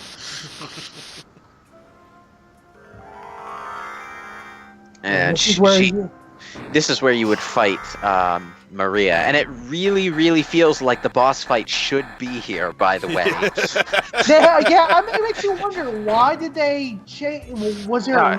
it was probably just time it constraints, was time really. constraints. Yeah. Yeah. I mean, there's the stuff in the Saturn version. You can see the cracks in the in the PS1 version. Sorry, where the things are supposed to be there. Yes. Like, not so much the not so much the place where you just pass through a wall, but the door in the courtyard. There's a door in the floor that never opens up in this version. And then there's this with Maria, where she shows up in the final boss room, literally the place you fight Dracula at the end of the game, and Shaft too. And she just gives you a pair of glasses and lets you walk away. I mean, did the PS1 version and Saturn version come out relatively around the same time? Or which one came out first? The Saturn version came out later, although I'm not sure how later. That's why I thought, because I guess maybe they were just constrained on the PS1 version. They couldn't get everything in. Man, I just realized I could have taken the teleport from Orlok's quarters instead of having to go all the way over here. Maybe Konami wanted to ride on that Capcom hype that they were about 2D games getting actually on the PS1 and holding Resident Evil over their frickin' heads, saying, "Nope, we're not going to release this unless you do this." What? Oh, excuse me. Wasn't it because of that Capcom originally that Sony had that little thing they didn't want any 2D games in there? Yeah, they wanted an emphasis on 3D games. Yeah, and they held was it Resident Evil 2 over their heads, saying they won't release this? You know what? I'm gonna say they were probably somewhat bullshitting on Resident Evil 2 in that case, because Resident Evil 2 went through a pretty hefty prototype stage that had to be entirely scrapped. That's so right. So, like, you know, maybe they just saw it as an opportunity to just stall for time. But I do know Symphony of the Night had trouble development because it was a 2D game. Mm-hmm. And Sony wanted nothing to do with it. Yeah. Yeah, you know, and ironically enough, because you know, popular games. Sony was stupid about multiple things in that same sense. They didn't want RPGs on their system at first, but then Final Fantasy VII happened. Yeah. Now we want all of the RPGs. Yeah. It's situations like that where you just think, you know, publishers should learn to trust the creative people a little bit more, but whatever. They're still doing that kind of shit to this day. Yeah, I know. It sucks. And then when Sony fired the guy who was behind these decisions, he went to Sega and proceeded to fuck the Saturn? What? Yeah, pretty much! Wait, really? That's a thing that happened? Oh, jeez. And you know, that's an infinitely worse decision in the Saturn's case, because the Saturn's just better for 2D games. Yeah, just have... I like how you just ignored the staircase and just zip jumped straight through it. It doesn't exist! It doesn't exist, it's not really there. Meh. Okay, gonna need to wear the holy glasses. Yeah. For the uninitiated, wearing the holy glasses reveals the magical artifact thing that is normally invisible, which is controlling Richter. Is it possible to hit it when you can't see it, though? It's not loaded without the holy glasses. Right. And my role is over. Although by hitting a particular set of pixels with a heart refresh, you can actually skip this entire boss battle and go to the reverse castle anyway. What? I don't know how it works. It does, but... Never heard that one before. Yeah, and this is where Richter was supposed to have a new sprite. Yeah. You can see his design reflected in his character portrait, but he doesn't get his long-haired sprite until the Saturn version. Stabby. It's... Although I am missing a line here that was one of my favorite ones. It's like, magnificent, but now feel my unbridled wrath. Count Dracula is at hand. Yeah, Richter, you're too much of a shonen hero to really sound like a bad guy. No. What have I done? And here we go. Thank you, Alucard, for saving Richter. Alucard? The same Alucard who fought alongside my ancestor, Trevor Belmont? Now, the implication, I suppose, is that if you happen to kill Richter, you actually don't stop the plot and Dracula resurrects in the background. Yes. Yeah, behind closed doors in his shack. Yeah. Did they buy it? Yeah, they did. Yes! Finish this. Alright, let's boogie. Yeah. He did the So, like, monster I mash. think The that- monster mash. I think the castle only actually collapses if you do the No, it correct- does. It the real collapses. It collapses. It So collapses. they just Yeah. so they just hit the self-destruct button. Yeah. Smart, actually. Hey, if we're playing the Saturn version, this is where we pick up the Godspeed boots. But Nope. this is the PS1 version. Pretty much doubles your running speed. Just in case you weren't ring smashing enough anyway, so. Infinitely. Now the inverted castle is well. Sucks. You didn't get the FMV introduction for it because we're on the Xbox Live version, which Yeah. is weird. Like, why the fuck? But whatever. Yeah, that's what I was saying. That's why I thought that some of the cutscenes were cut out of the Xbox Live version. Yeah, Xbox Live Yeah. gets rid of all the castle FMVs. Which is stupid.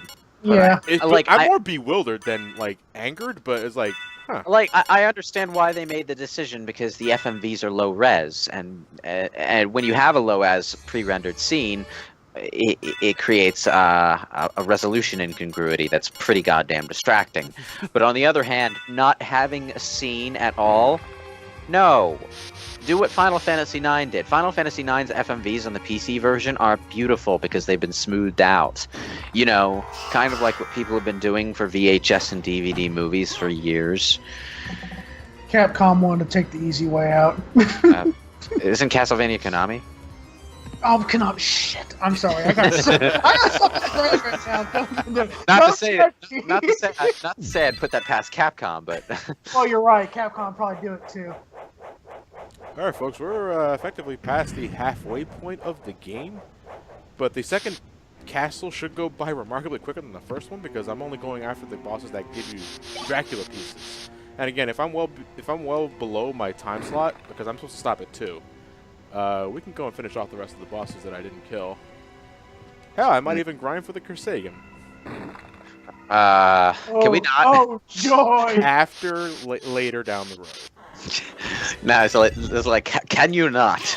Yeah, we're gonna be here a while. Like, The Chrysogrim, or Valenway, whatever, as it's called in the PSP translation, is a incredibly broken sword that just sort of spawns a whirlwind of death in front of your sprite, and you can mash it to rapid fire the thing. It deals so much damage so quickly that it destroys everything in your path. And there's only one weapon combination in the game more broken than Chrysogrim. That is the shield rod combined with the Alucard shield, I believe. Yes, it is. please don't do. I'm about to say, please don't cheese the game that bad. If I'm pressed for time, I'm cheesing shit. Okay, well, okay, good point. The thing is, with the shield rod equipped, you get special abilities when you're holding out your shield. And the shield rod ability for the Alucard shield is the shield deals massive damage on contact. There is no recovery time for your enemies. It just drains their literally health in a walk second. right through them.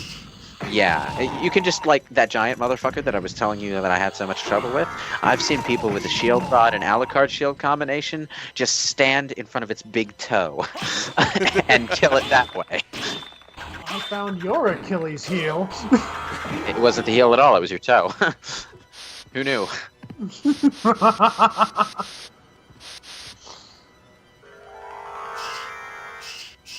No, what's going to end up happening is John's going to get the first Chrysogrim fast, and then I'm heading. Chrysogrim, You know whatever. what? Just for shits and giggles, I'm gonna head to the long library, the reverse long library, the lost library, I guess.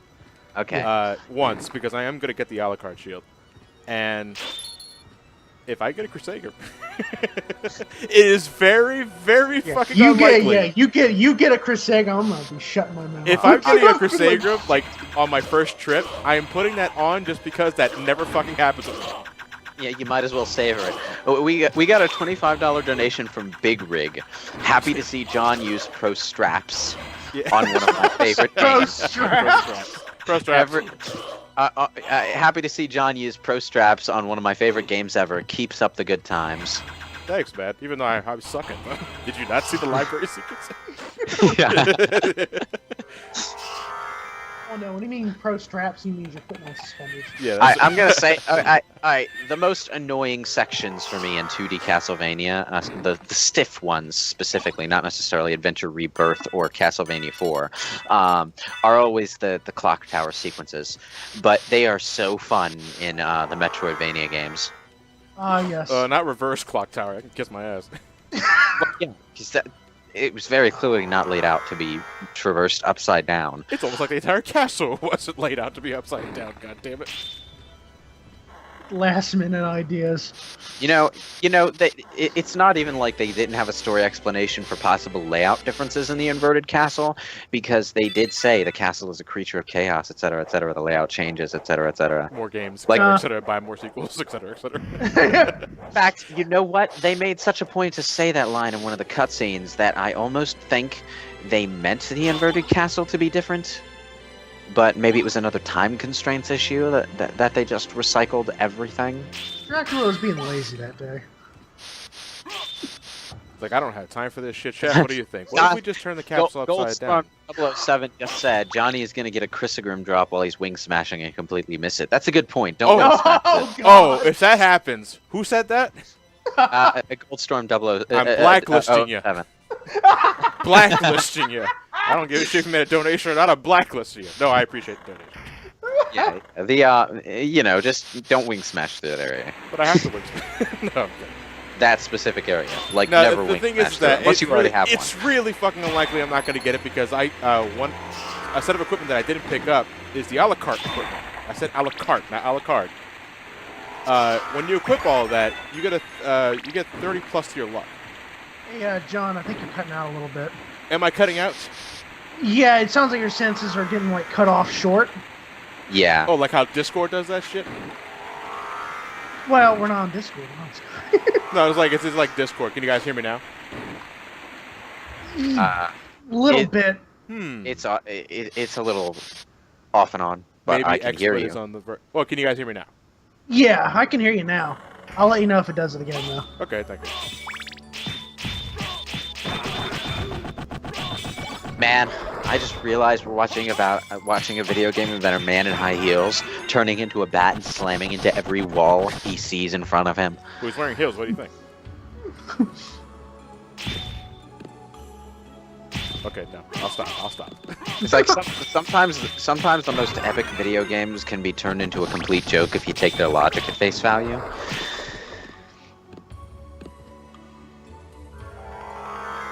No, but I was originally saying he got the Chris Grimm early. He can farm for the second one. We'll be like, you don't need to do this, don't. Well, yeah, it's totally possible to dual wield Chrysogrims. Just there's no Why? You're not. It's also really possible to get dual Ring of Vardas. Oh, Yeah, geez. that's also why. Which, I am playing a replay file. Could happen. Good point. Okay, no, I won't wing smash.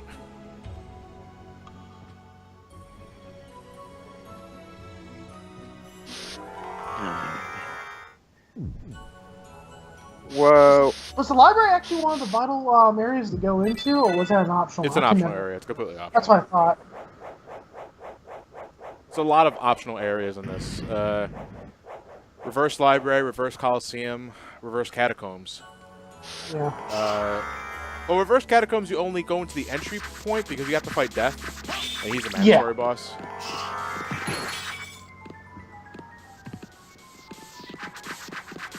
Ah, man. I can't wait until we get to Beelzebub. Beelzebub's also a completely optional boss. Oh, right. Yeah. Good, because he's annoying. Like, not even hard, just annoying. I like wing smashing him. He's just one of those bosses that takes time. Yeah. And that's all he kills, time. I totally forgot there was an item called a neutron bomb. Dracula, why do you have this in your castle? This castle's a creature of chaos. Bullshit! Calling bullshit on that one. Dracula can't take over the world if he doesn't advance with the times. Although I'm pretty sure they didn't have neutron bombs at this particular point in time, This guy has time travel capabilities. Well, okay, you know what? Starting to see why they saw it as vital to lock him away inside of an eclipse.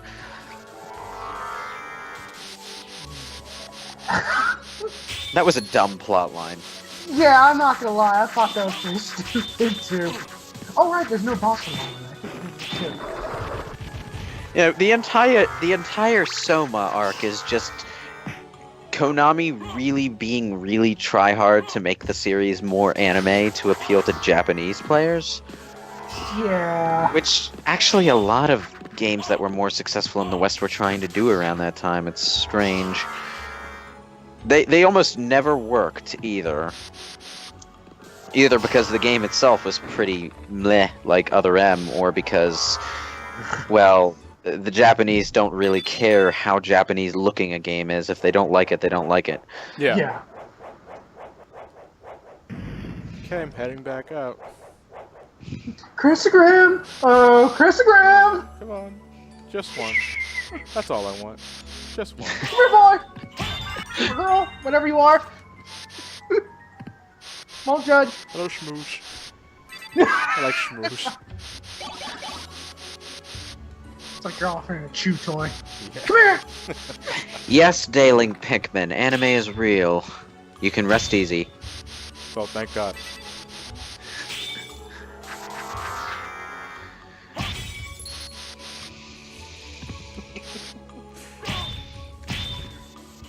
gotta get it, damn it. I can feel it in my bones. I want the damn sword. Oh, there's a shmoo right there. Come to Papa. Just for the record, the Chrysogrim it balances itself only in the sense that it takes a long time to get it. Well, on most playthroughs, because the drop odds are so low that you have to be incredibly lucky to get it early on, and most of the time when you play the game, you're going to have to spend a couple hours farming, which I assume John is not going to do because we don't have a couple hours here. No. But I'm taking my sweet ass time getting out of here. I am so tempted. I'm taking my sweet ass time getting out of here. Oh yeah. Notice. You might as well just see whether or not you get it through a casual pass through the area, because it's like playing a scratch-off ticket at the lottery. I'm about to say you do go get if you end up getting the Chrysogrim before you actually left. I was about to say, go buy a goddamn lottery ticket. Although, I think the odds of winning a minor scratch-off ticket prize are probably higher than getting the Chrysogrim on a casual pass through this area.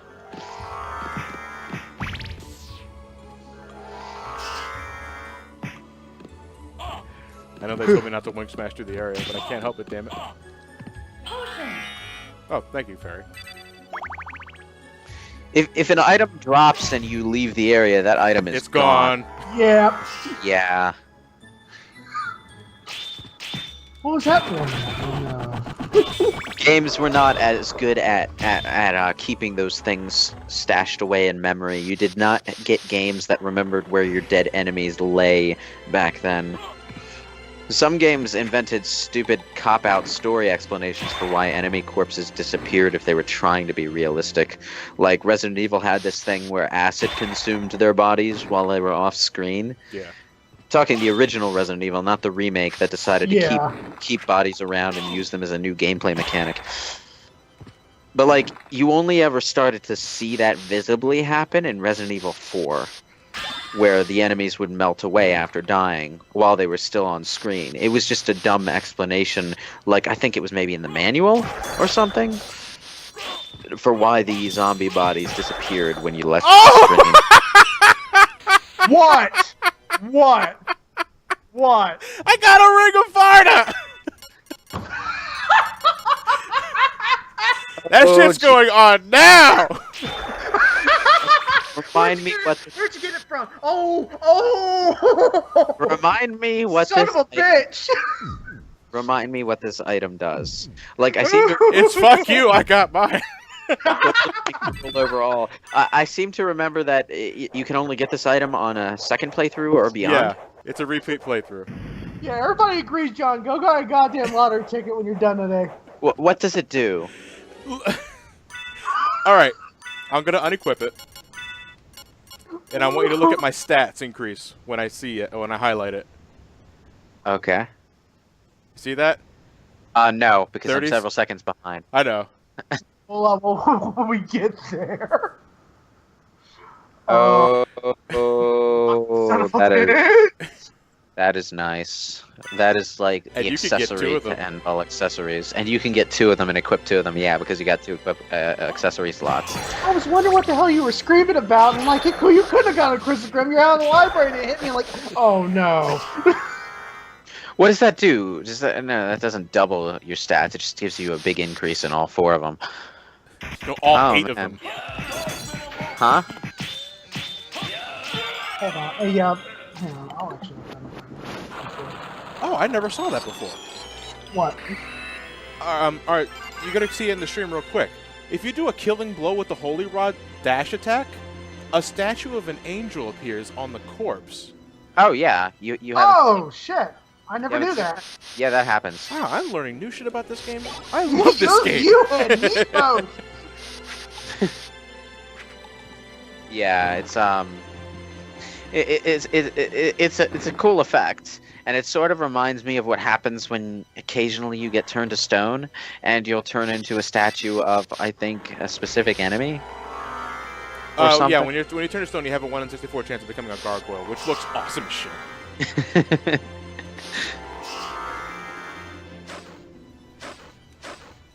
Of course, you get turned to stone so often in certain areas of this game that it's bound to happen to you at least once.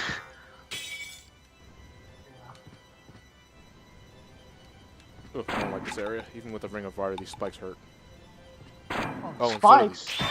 The- Sometimes I'm worried more about the green skeletons. Oh, the Nova Skeletons, yeah. That Nova hurts. They really hurt in this game. They brought the Nova Skeletons back in Harmony of Despair.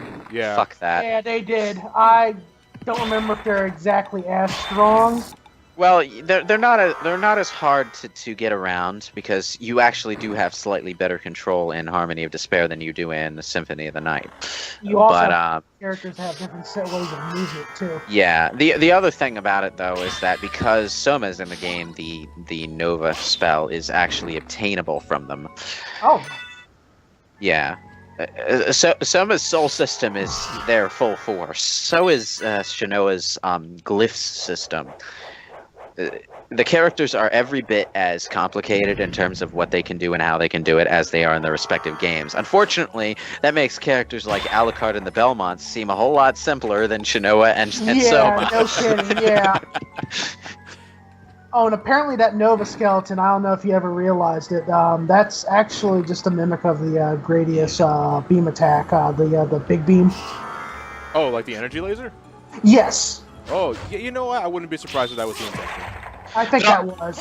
But I'll tell you what, okay, grinding up Soma and grinding up Shinoa in that game, that's a nightmare. Because, like, you need to obtain multiple copies of the glyphs or souls. It's not like you use the ability and it gets stronger like with the other characters. No, you need to grind drops. And with Soma, that is a pain in the ass because soul drops are rare. Yes. That game is... I swear, that game is possibly more grindy than an MMO. No, there's no possibly about it. Because in an MMO, you're usually just grinding up a number. And, you know, you can do it in an afternoon. And, like, there are usually... MMOs do have those rare drops that you need to grind, but usually it's like a small handful of specific items that you need for a certain thing. And, you know, over time they start to make those odds less draconian, like Final Fantasy XIV did, because as they add new content, nobody cares as much about the old content, so they make it easier to get. Yeah. Harmony of Despair does not have that courtesy. Nope. I do like the effect of the upside down water. It is a pain in the ass for map completion, though. Yeah, it is. You basically need to go bat form and flap through it. No, you have to. Bat can't swim. Oh yeah, you have to go. You have to go into the wolf form. Oh yeah. It's like you have to go into a form and swim around in it, jump around in it, and when you get to the deeper water, that is a pain in the ass. Also, yeah, enemy rank demotion. Poor Guybix and Slogros. I know, right? Such demotion. First they were just the first boss, and now No. First they were an endgame boss in Castlevania. Yeah, that's why I meant after that demotion. I meant. Yeah. I mean, like, they went from being an endgame boss for a Belmont to being a chump tutorial boss for Alucard, and then now they're just regular mooks. Yeah, and I guess it stays that way in every other Metroidvania series. At least so far I've seen them in. It's like, oh, we're just here. Don't mind us. Yeah. While there's a breath in my body. Then for the master. Ah, man. Your soul. And you know, it is a good indicator of power because you sort of you probably had trouble with those guys at the beginning of the game because of Alucard's stats at the time. You didn't really have a chance to grind past them. You had to fight them mano a mano, and they probably killed you the first time. Also, why does Death get a unique boss sprite, but Richter doesn't? He's Death. Ow. I mean, there's no reason for Death to need one, because they could have just kept his original sprite and animated it, and it would have been fine. Or they could have given his other one in his second form around Road Blood. Yeah. I don't know. I'll tell Maybe you they this, wanted to be cool. I'll tell you this though. Death is the single most egregious example of why generic anime portrait style just did not work for Castlevania. Because he looks so freaking cartoony in that style. Yeah, Portrait of Ruin specifically. Yeah. Yeah. My name's Death. Hi, kids! Lovely day for some soul hunting, wouldn't you agree? Yeah, that's the thing. He winds up coming off as a comedy sidekick. Push the button. Thank you. One's a servant of Satan, the other collects souls. Dracula and Death, coming this fall. Oh God. Oh God. I'd watch it. You had to mention Satan, and now I'm remembering Lords of Shadow. That's right, he was an optional boss in that, wasn't he? In Lords of Shadow, Satan was the final boss. Oh, no, I'm thinking of one of the 3D Castlevania games before that. Lament of Innocence or Curse of Despair, Satan was a optional boss in that thing. But it's like, okay, this is not a spoiler because you just have to look at the cover for the sequel to know that this happens. But yeah, Gabriel Belmont becomes Dracula in that continuity, and the final boss is like Satan. So you're like this holy warrior, you overcome the devil, but then you don't get the love of your life back. So eventually you turn into a vampire and start hating the world. And you join up with the guy who tricked you into doing the bad thing in the first. What? Yeah. Come on. Well, wouldn't you? No. No, Gabriel Belmont is an asshole. Fuck him. I have no sympathy for the guy. He has a cool character design, and I do like the whatever they called the vampire killer in that game. But Vampire Slayer. No, they gave it the Combat Cross. That was what it was called, the Combat Cross, and they upgraded it as you went through the game so that you could grapple with it, you could stake people with the back end, that kind of thing, climb with it, use switches with it. I think, just stupid stuff. It's been a while, so I might be adding some stuff that they didn't actually do. Forgive me for that. Lewis, there's a $1 donation for you if you want to read it. I think it's directly towards you. Oh, okay. Oof. It's a wall of text, though. Alright, let's see. Okay, it's from Common, who did not specify that his name is pronounced Cayman this time. Lewis, I like how you brought mention to the fact I needed to put my name pronunciation in, but believe me, people get my name wrong constantly. Here are examples. Carmen, Kaiman, Koman, and most recently, Kanan. Believe me, I take pride in my name because of this. Anyway, for RPG roles, how does this sound? John Tank, Lewis DPS, Ryan Support, Ted Healer. Well, you got our Final Fantasy XIV roles correct in the case of John and me.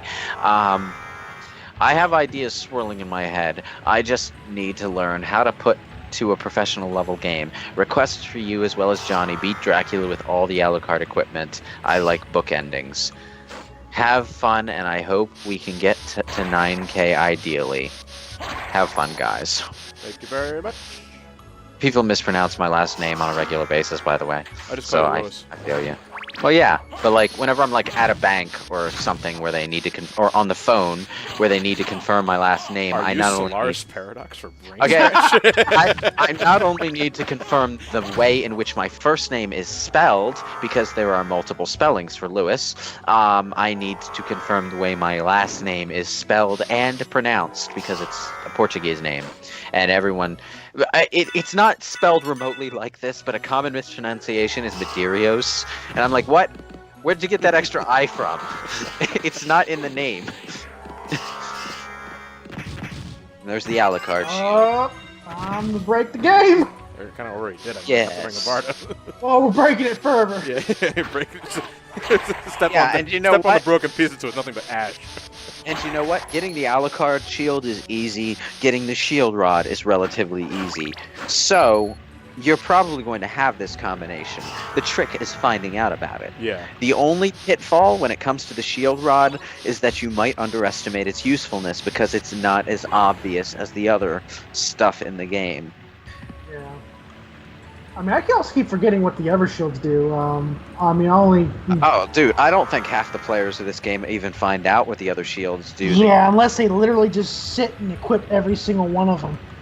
Yeah, it's something that you need to go out of your way to experiment with, kind of like blue magic in a Final Fantasy game, really. But Oh, some, yeah.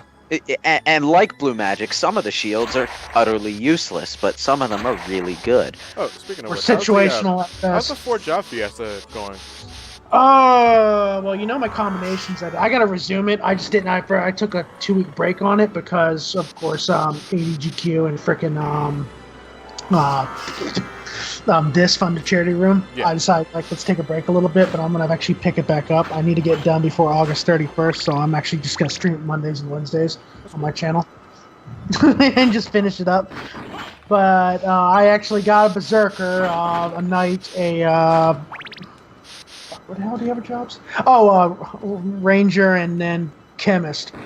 At first I was like, shit. But then I realized, oh, well, Chemist might actually be pretty interesting with its combinations. Mm-hmm. Yeah, it can be. I was gonna say, I had something, but I lost it. Ah, well, it happens.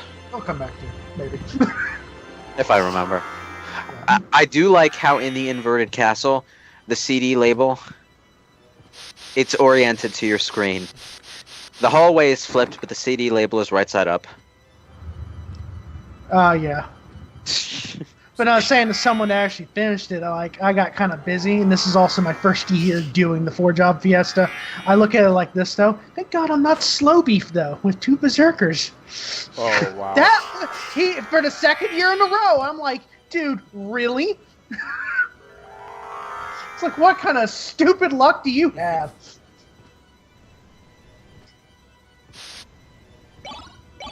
Oh, man.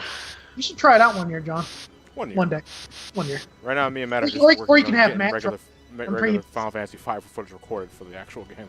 Yeah, I'm about to say, or that, you have Matt do it. I think he probably would enjoy it. I'm pretty sure Matt can do it. Yeah, even if he doesn't have to stream it, he can just try it out for himself and Yeah. just do the combinations. Well, the and point stuff. of it is it's charitable. It's a charitable thing. Isn't it? Yes, it is, and it's already well reached its goal. Yeah. I'm not going to go into its charity thing since we have another charity thing, which you all should donate to, by the way.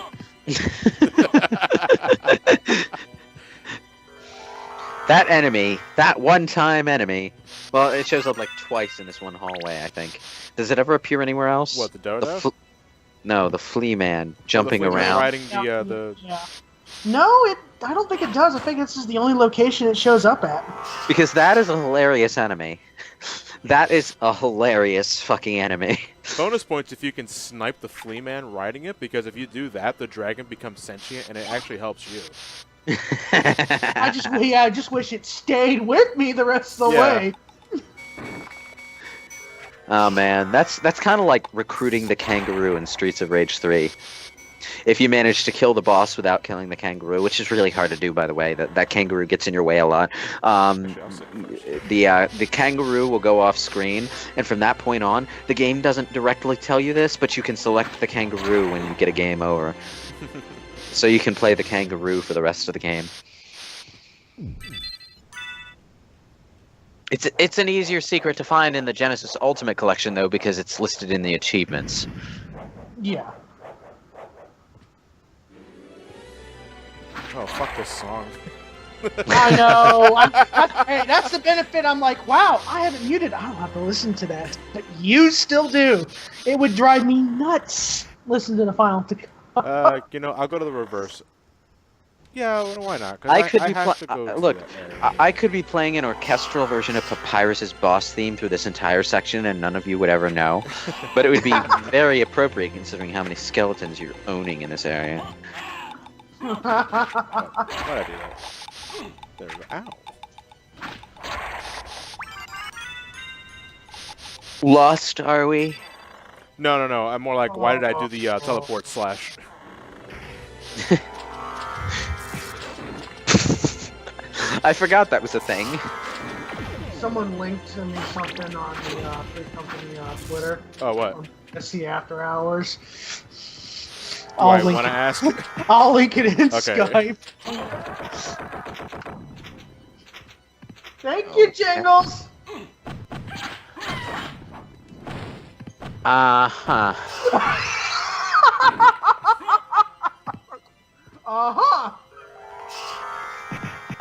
All right. And now I've had my face photoshopped onto a Bible Black character. Oh, for God's sakes, people. Oh no, it's not being provocative. That much. No, it's just like the cover. Oh, okay. So you know, Not. they're clothed somewhat. We haven't reached those levels yet. I say. No. I don't want it. I want to go home.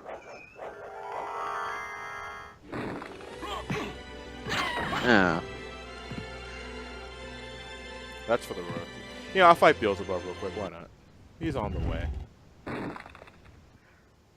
Ooh, sorry about the thunderstorm in my area. Getting a lot of rain. Which I'm not, actually. Oh, and you were in that too. By the way.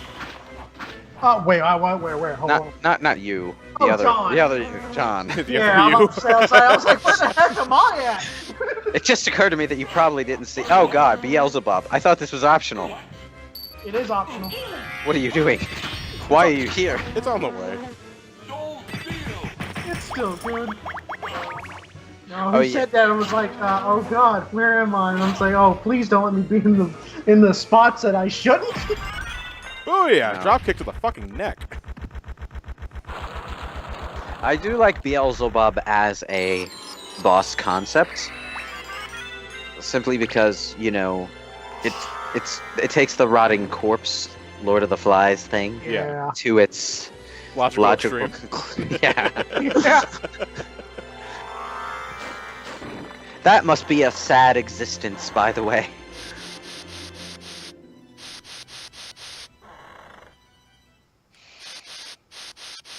Oh man. You know, imagine if in Super Metroid to complete the game 100%, you had to go through the entire game upside down again. Oh, shut up. Why would you even say that? Dude, you say that now, and some ROM hacker might actually do that. Inverted Super Metroid. I want to see it. I want to see it just because I want to see if it would actually work. It probably wouldn't because Samus doesn't have a real equivalent to the vertical zip jump thing. No, but there is space jump. There is space jump, but you need to get running to use it, so it's not as flexible. Yeah, good point.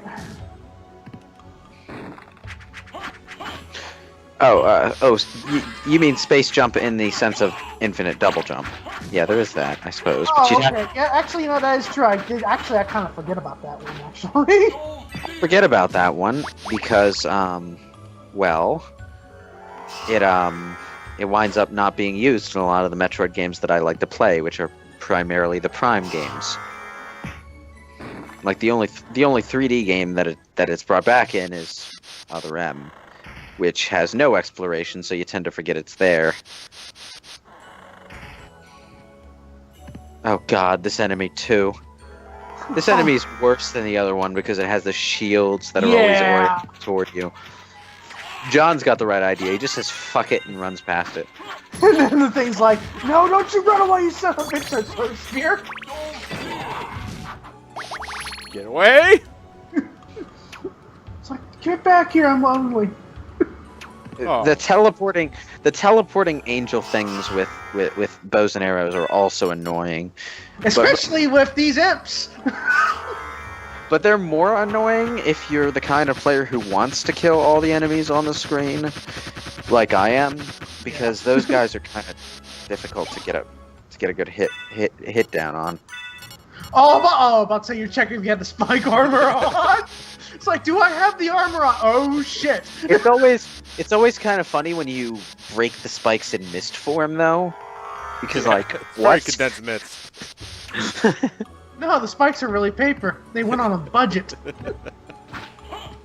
The first time I played this game, I thought I was supposed to get through that particular hallway. Well, in the regular castle anyway, by going mist form. Oh did. yeah, then you're in you get a rude awakening. I did, Shit. and there is I think there's like a 1 to 2 frame window where when you're hugging the blue door, you can land on the floor, activate a potion, which will override the spike collision detection, and open the door at the same time so you can safely cross it. I did that because I may have said this before, but my very first playthrough of Symphony of the Night, I was following a speed run. Oh, A speed run done in like 40 minutes, and it did a lot of major skips, and I did everything he did. oh man! Like, I better learn. You might as well just play the game as Richter your first time through. I know, right? But I had to beat the game in order to unlock Richter. I like how to make Richter playable, they gave him an equivalent to the vertical zip jump by default, because he wouldn't have been able to navigate half the shit otherwise. It's like, what is it? How does he do his special jump? Down, up, and jump. Yeah. And can he do it infinitely? Yes. Like, yeah. He doesn't have an MP bar. That was a boss, by Put the way. on some pants, Medusa. That was a boss, by the way. Blink and you'll miss it. That's how ridiculous the game gets late game.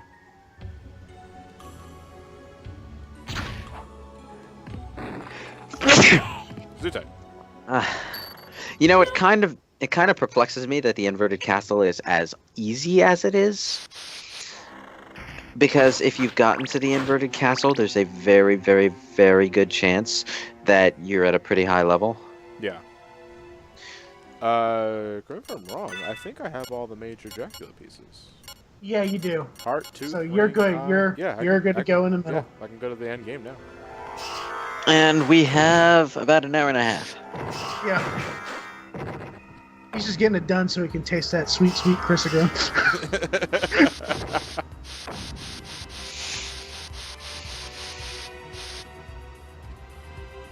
Zoom. Oh yeah, wing smashing through this hallway is definitely a good idea because those gravestones are tough to avoid otherwise. Although, apparently Alucard can backdash block them. What? I don't understand. Oh, it's actually a good idea. I picked that thing up right now. Let me see. Is that the teleport? I don't want to go there.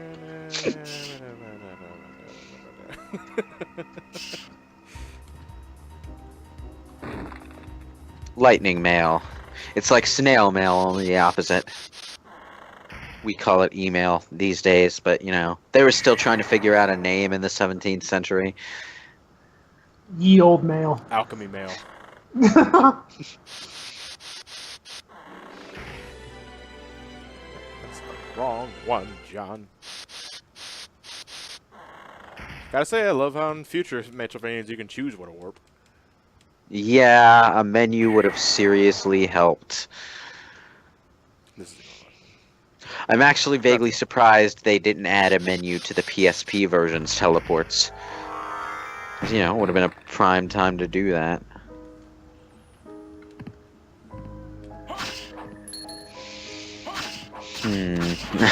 Alchemail. Blue Vexter just said Alchemail. I like Yeah. that.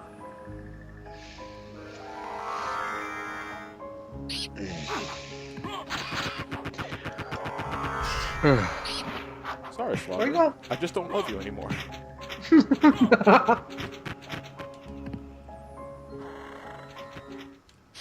It's not you, it's me. You know, just the times. You're full of bones. I'm already taken, and he shows him the Ring of Fire. Why did you bother doing the teleport slash to kill that one Okay, guy? I did it accidentally. Whoops! I mean, it worked, but you could have just smacked him and been done with it. Okay, we have a $10 donation from Jamie Shires. No comment, though. Thanks. Yeah, I saw that. I was waiting to see if it would have loaded up, but it didn't. So, maybe it might again later. We can figure out what it is.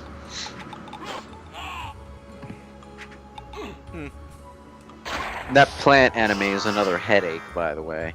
It can get really bad really fast. Yeah. Especially on low percentage runs. I mean, it would be annoying enough if you just had to fight her alone, but she's always accompanied by other enemies that make it hard to dodge around them and her at the same time. I like how there's just a mushroom that's called shiitake. Okay.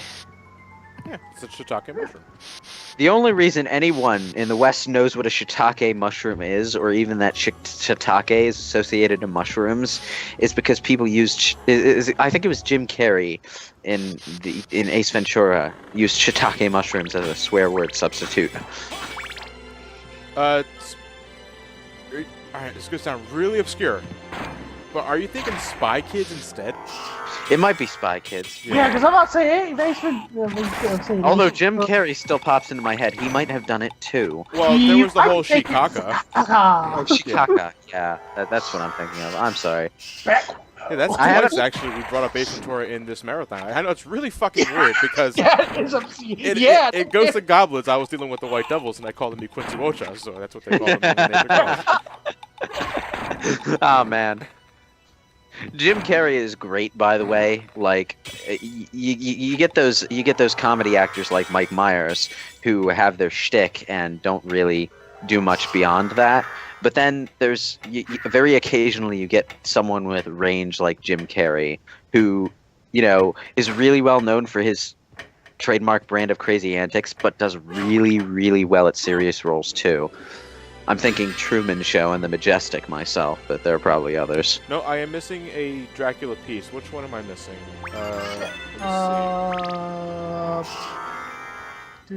I'm missing the mummy. The mummy. I didn't kill the mummy. Oh, that's right. You gotta go Warlock's quarters. Yeah. I totally. I'm like, I like how there are just tanks with every sub-weapon in the game down here, and you can just keep coming back and getting them. Yep. How do you think they end up in the candles? What, Dracula incubates them special for the Belmonts? Oh, yeah. He's 5 more kilometers, and this will be a holy water. I'm just waiting for that incubator that had the wall chicken in it. So, that's how it happens. Oh, man. It was a pot roast in the Western manuals back in the day, by the way. Yeah. Wall chicken. Wall chicken.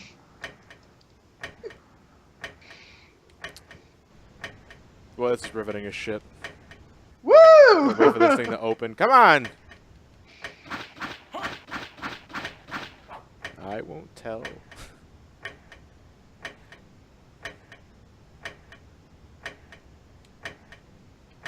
It's me, isn't it? I didn't put on the right cologne today. Speaking of, I do smell some sort of... Oh, there you are. Thank you.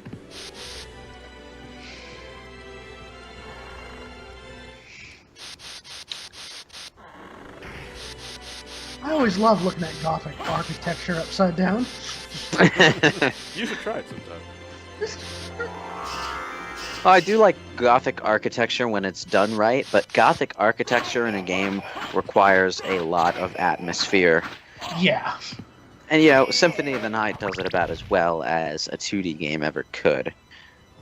A sprite-based 2D game, anyway. I'm hoping we can get. I'm hoping Bloodstained Ritual of the Night will actually do slightly better at that. This enemy is an asshole. That's why I stopped and fought him.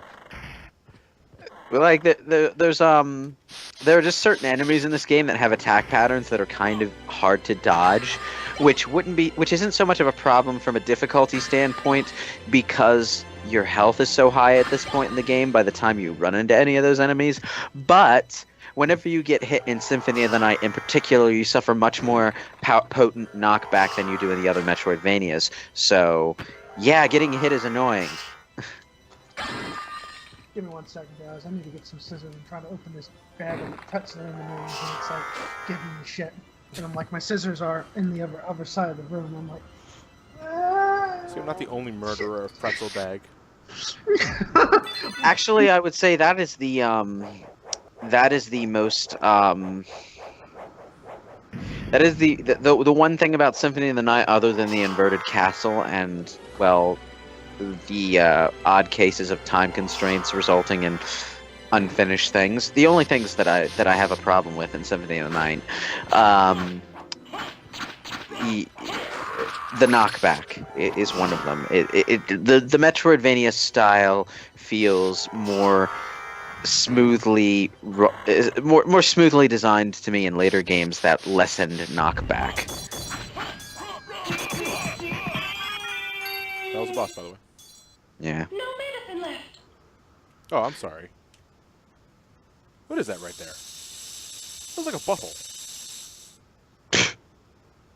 Like, what is that? Like, say, I do like that the bosses that you need to get through are, There we go.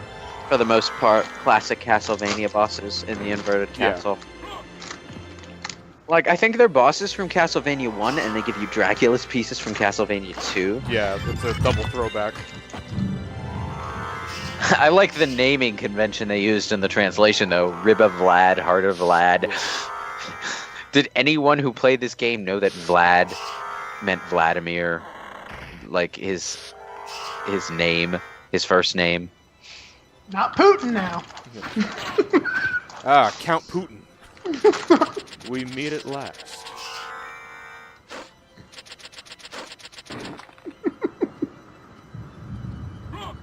Okay, now we have all the Dracula pieces. I love when you're at that one that small corner ledge. It's only like two things big, and you warp back as Alucard. He's like, what? Yeah. It's like he's shocked. He all of a sudden end up in a small space. Where's my Madam Prisons at? I think I have at least 2 of them now. Where is that? Oh, did I just go past it? Where is it? God damn it. Oh, there. Oh, I have 3. Okay, $10 from Lord Metalix. I have been really enjoying this charity stream so far, and I hope this sparse amount can go a long way. It totally does. Every little bit helps, man. Just don't drive Dracula too batty during all this. Also, I have a question for John and Lewis. What was the strangest or weirdest thing to happen to either of you during recording for a commentary or Let's Play? I'm trying to think. I would say Elliot losing Sly's head in Sly 2. Yeah, that was That's kind of fun. pretty high up there. You know, I'm tempted to say being launched into the stratosphere by complete accident during Silver's boss fight, but that's not exactly totally unexpected in Sonic 06. So that. Although I would say it's a sight to behold if you did it, if it was completely unintentional, like you, honest to God, weren't trying to do it on purpose. It was I would say yeah. It was unintentional. I think I did purposely try to leave the battle arena. Wait, no. What had happened was I left the battle arena by accident, and I intentionally launched myself into the stratosphere to die and restart so that I could continue the game. Yeah. That's what happened. There was Elliot and I's Heavy Rain playthrough years ago. Back in 2011, we ran into some game-breaking glitches there. Not so much game-breaking, but more like it totally shits on the mood of the story when it was that more happening. because mostly because of the PS3 dying? I don't know what it was, but I'm glad it did happen anyway because I got a laugh out of it. I was totally hoping we get the invisible car glitch in Heavy Rain, where what's the father's name? Ethan, I think it was. Ethan, yeah. He has to take a car because of the origami killer giving him a challenge. He has to drive pretty much in the reverse way in the highway. There's a chance where that car won't spawn, but Ethan will get on it like the so it's the invisible boatmobile. It's Wonder Woman's boat. Yeah. What was with that invisible plane thing, by the way? I don't know. Jeez. And I love Wonder Woman as a character, but her evolution as a comic has just been a mess. The artist was saving time. Well, no, because, you know, like, whenever the invisible plane is pictured, it's always like a transparent outline of a plane, so the plane is being drawn. Oh. But, yeah. It was like that in Super Friends, too. You'd be able to see the outline of the plane. That's true. This world must be clear. Well, Shaft, you're looking kind of fabulous today in that pose. Why did you make Belmont lord of this castle? For centuries, I didn't know undead wizards like to be muscular. What is Shaft? doing, by the way? What is with that pose? I don't know. It's like, Belmont's power you got here. He's posing for his eHarmony page. another could defeat. Yeah, it kind of looks like he's wearing a party dress and posing in it. Although, to be and- honest, he is a bit insecure, so, in his eHarmony profile pic, he posts Dracula's face on top of his body. We'll see what happens. No, but it sort of does look like they have two, like Shaft is two sprites spliced on top of each other. One for a woman in the background at like a society event, and the other for a muscular cult priest who just happens to be wearing the same color. You're not freaking kidding. I'm like, huh? No! You claim to love the darkness. This is a weird boss fight, by the way. All eternity. But my goal Yeah. is achieved. Count Dracula has He just sort of floats around in a bubble corrupt world and then dies with the searing because flames of Alucard is too chaos. overpowered for the final bosses. Yeah, that happens very easily. Technically fighting the ghost of Shaft. Yeah, pretty much. Motherfucker dies in Rondo of Blood twice. Mm-hmm. Father, Well met, my son. It's been a long time. I was hoping we would not see Man, each other again. why do these I bad can't guys allow always you think to leave destroying your the father. world is the only way to save it? Been the ally At that point, why bother Restart saving button. it? Because you're not saving anything. Think No you one will I thank would you. No one forget will such be a thing? around to thank you. No. You'll just feel a little better. At that point, Ah. just kill yourself and save everyone else the Oh, trouble. son, I see you've returned. Nonsense. Did you get your message from your mother? Dinner was cold. It's in the fridge. Your weak human side and join me. I hope you like shiitake. Remaking this world. I say that Hey. because I think there's mushrooms growing out of it now. It's been cold for so long. Yeah. I like how Dracula's all like, hey, have you forgotten what they did to your mother? Hey, Dracula, have you forgotten that his mother was human? So yeah. And that's the thing. We saw this in the Succubus boss battle, but yeah, Alucard's mother was killed as a witch. And not even, because of association with Dracula or because she did anything wrong, because she did medicine stuff. And, it was one of those cases where someone who made medicine was, written off as a witch. Yeah, that's to some extent, that's a real world history thing. Yeah. Sure means a newt. This boss, by the way, can kiss my ass. Because if you try to play it properly, you're gonna have a bad time.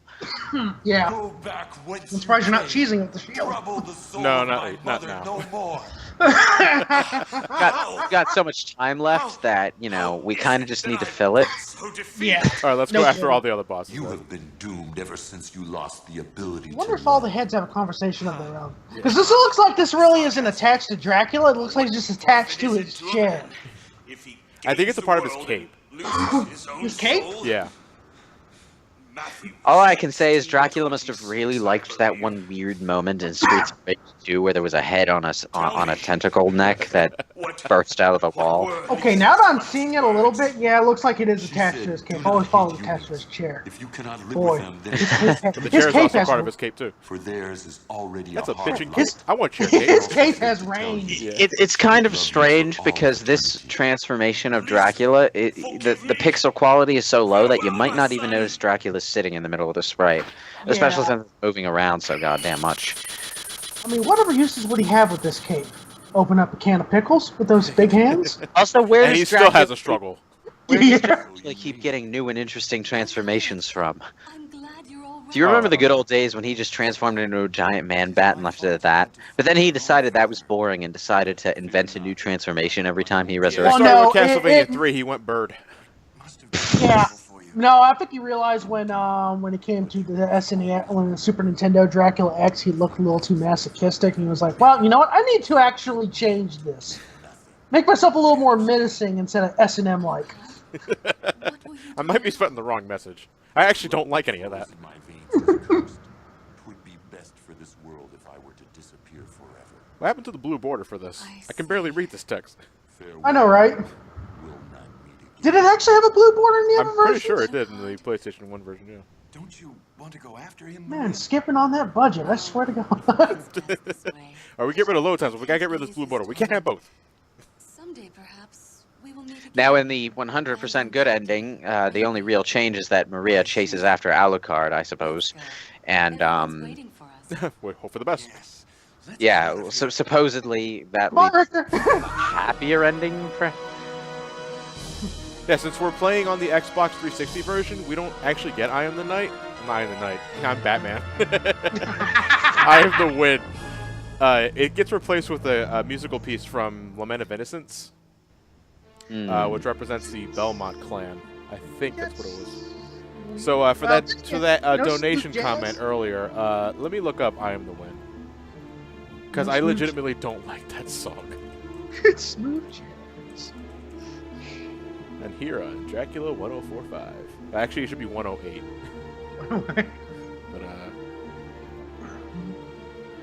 But, Scott McCullough. I can never say the name right. The voice of Victor Belmont in this version. Died in 2000. We'll never hear his Narmy voice acting again between him and Chris Redfield. I feel my unbridled wrath. Would you like some tacos? Pie, monster. Now you're sleeping with the ultimate failure. Yeah. I got a shotgun. Yeah, Wait, that's what? that's sad. It's a nice piece, though. I mean, this music, I like this more than I Am the Wind. Goddammit.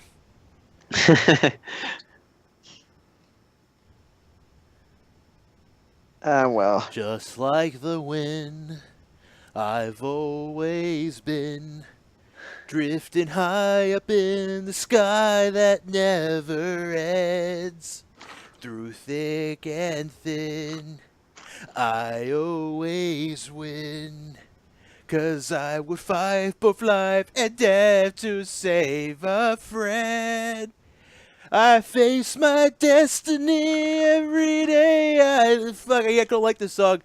And the best of me is all I have to give. Just like the sun when my day's done. Sometimes I don't like the person I've become. I am the wind, I am the sun, and one day we'll all be one. I am the wind, I am the sun, and one day we'll all be one. You just kind of repeat that 4 times, and then the song just sort of loops. You know, that song just sounds to me like something that they had in the game for the sake of having CD quality music. Like, back when it was just the new hotness to have a vocal song in your game. That new hotness. Whereas, you know, nowadays people aren't quite so high on the idea of just having music in a game. Gasp. So it's, you know, standards are higher.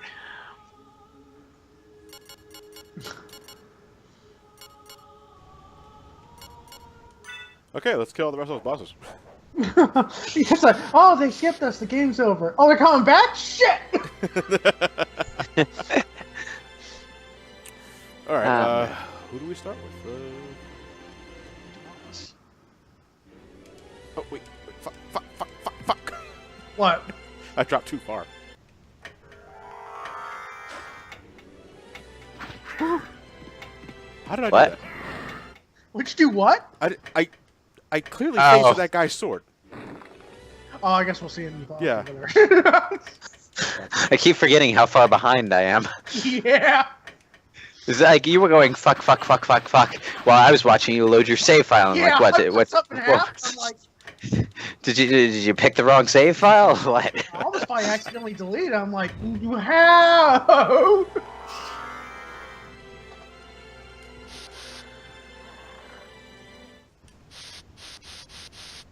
You know, no matter how many times you try to slice and dice that statue, it's not impressed. I wish I had a Ring of Varda. Huh. But I wish I had 2.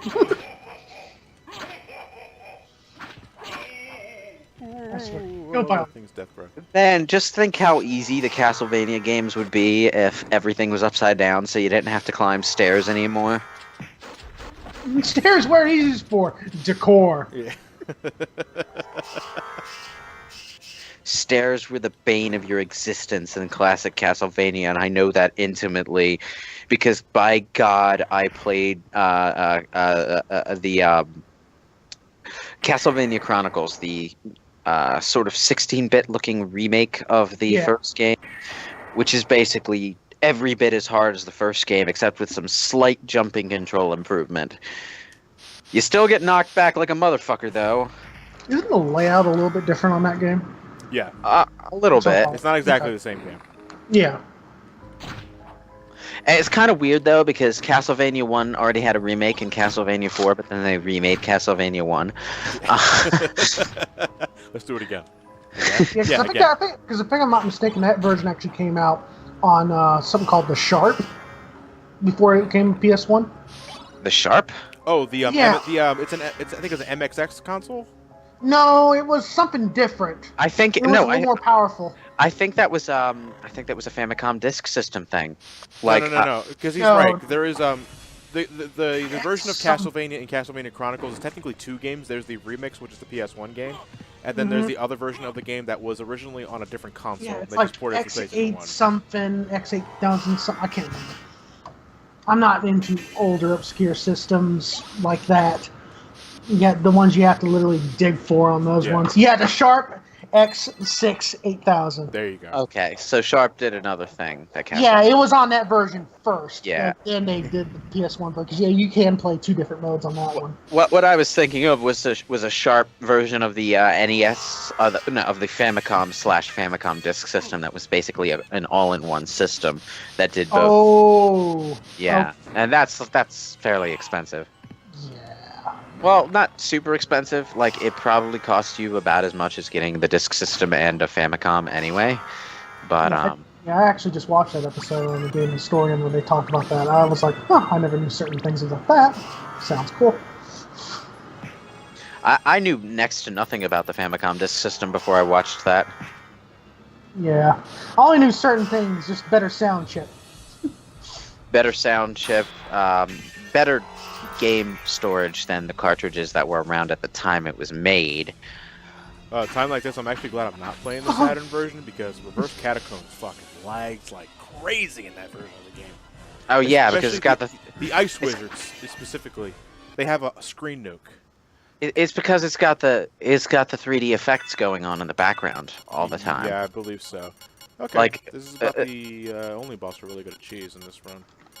Yeah. Because it's bullshit. Yeah. Time to put on that shield. I can't bear to look. I'm gonna check the donations again. Wait. Okay. Accidentally clicked the wrong thing.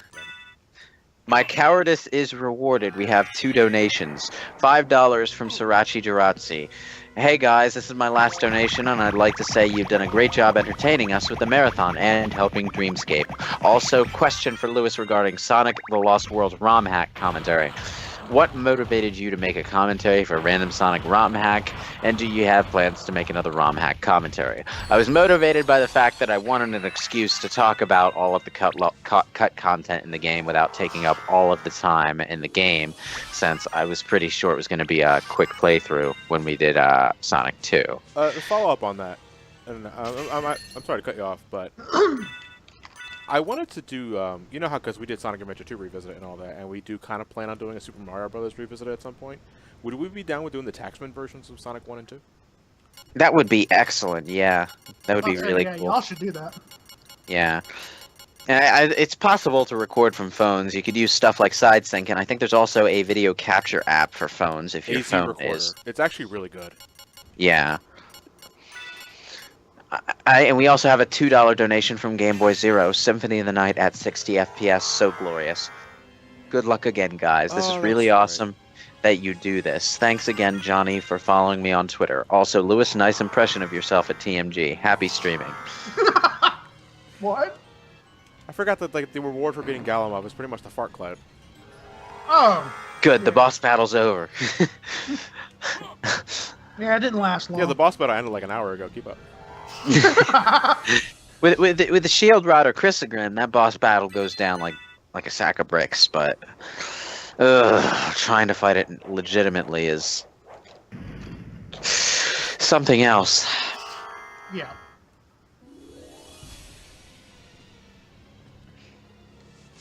Yeah, the only thing that stops me from playing the Taxman versions of Sonic 1 and 2 is that I don't have a gamepad attachment for my phone yet. So I played them so many times that I am legit comfortable playing them with touchpad controls, even though I do not prefer it that way. I can't get used to touchpad controls for platformers. It just never happens. Oh, Is that yeah, a that's a thing. is that a ghost of that looks like what's her name? The character from Castlevania 3. Belnades. You're thinking of Sypha. Sypha? No. Sypha Belnades. Well, we're going to yeah. see that when we get to the Coliseum, actually. Yeah, I think you were talking about the Ice Wizards. Originally, you were Yeah. looking at that. Yeah, but we are going to literally see a ghost. But I guess. Yeah, the inverted Coliseum has ghosts of Castlevania 3 characters, which is kind of hilarious. Sorry, I had to do that. actually. Say, hey! I haven't seen y'all in a while. Let's party. Yeah. I brought Who the dip. brought? Who brought Remember that? the I mean a shield rod and an Alucard shield. Fuck! That's not dip. No, that's the entire planet. Yeah.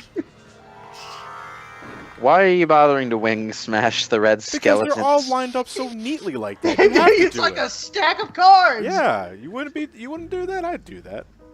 Oh, great! It's Halloween. Everyone's dressing in their kinky witch costumes. And then they turn the cats later. Kids these days. Oh yeah, pussy. Not literally, damn it.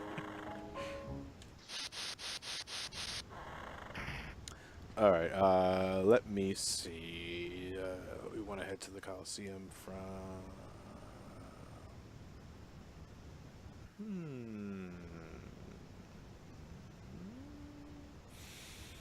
No, actually, I think it's as fast as it goes.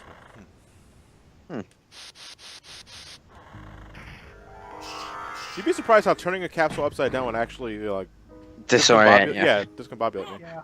Yeah, what I always wound up doing was I would physically turn my head as close to upside down as I could get it to look at the map. Let me look at, and your neck breaks. Why are you doing handstands all the time? Shut up. No, it's sort of like to do it. You gotta stand up, lean to the side, and then tilt your head sideways, and your head is upside down. It's like standing at a right angle. And then everybody else looking at you would be like, what the hell are you doing?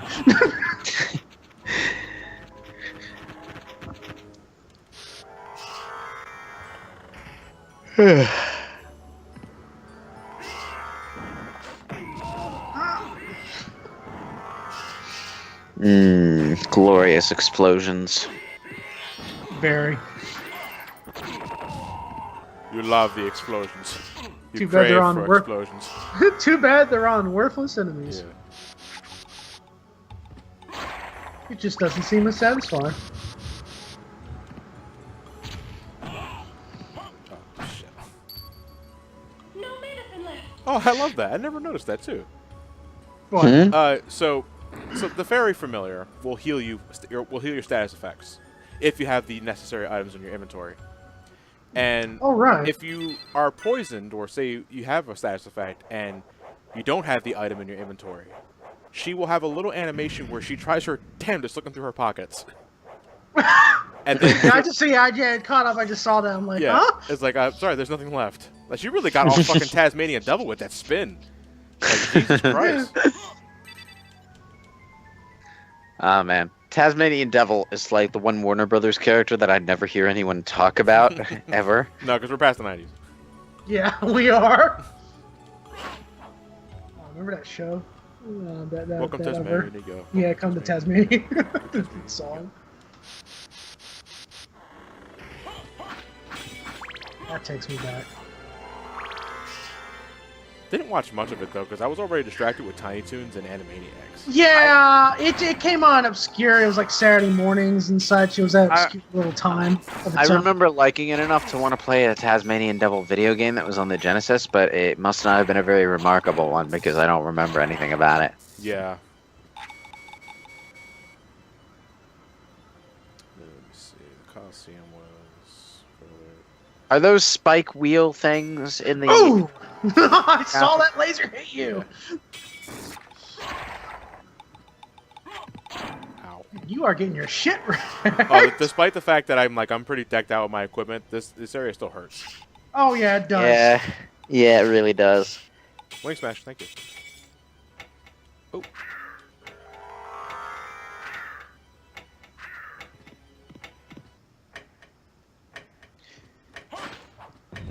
Oh, thank you. Now, here's my question about Alucard with regards to Castlevania 3. In Castlevania 3, you could only bring one companion with you, and when you switch to another companion, your existing companion would leave you behind. Yeah. So how can any one of them have any attachment to all of the others? I think canonically, everybody goes at the same time. It's just that in gameplay, you only have one. That kind of stuff is off-putting. No, I don't like it. Oh, fuck this. I don't have time for this shit. Is that Cthulhu? Maybe. No, that's Malachi, who for the longest time I pronounced as Malachi. Malachi. I see the C-H-I, I say chi. Yeah, that's right. You didn't get the freaking enemy thing. You skipped it, but then again, it's not. Yeah, it's like in the Marble Gallery, I think. Yeah, you skipped it, but at the same time, it's like, whatever. Ah, yes, the werewolves. I'm surprised it took us to the reverse Colosseum to get the classic white dragon skeletons from Castlevania 1. Oh yeah. Yeah.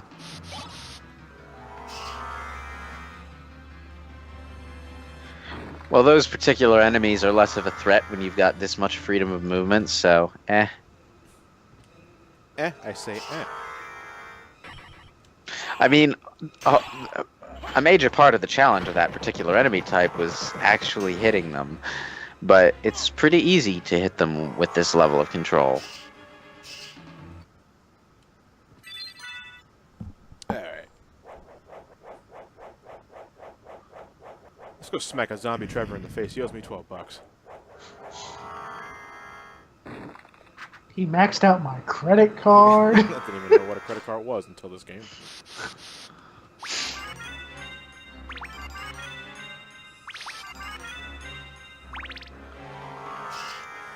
Granddad? No, Graham Cracker. I like the way Alucard's cape just has this fading in and out red effect for no reason. It's magical, therefore it glows, I guess. Well, no, it's when he's out at night, people can see him, so they'll hit him with a car. Hey guys, you want to see my new shield? Guess he's not a fan.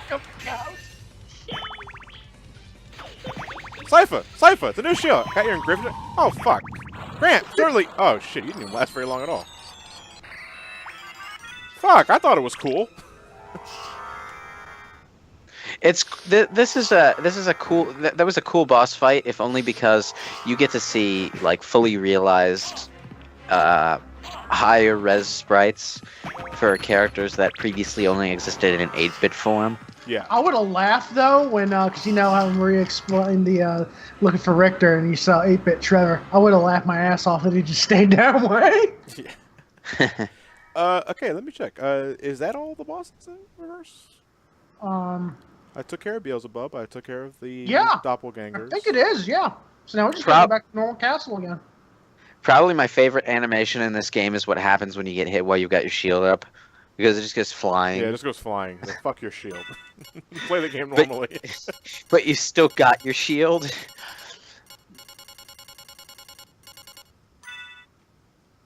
Yeah, I can't think of anything else. Yeah, alright, I'm gonna pretty much smack the crap out of everything. Yeah, in oh, I forgot the doppelganger. Oh! The Alucard doppelganger. Oh, okay. right! I'll take care of him last. It makes sense that I fight myself as the last boss. And... Oh, I thought you were going to end at the orgy. Of corpses! Oh no! I forgot I had the library card attached!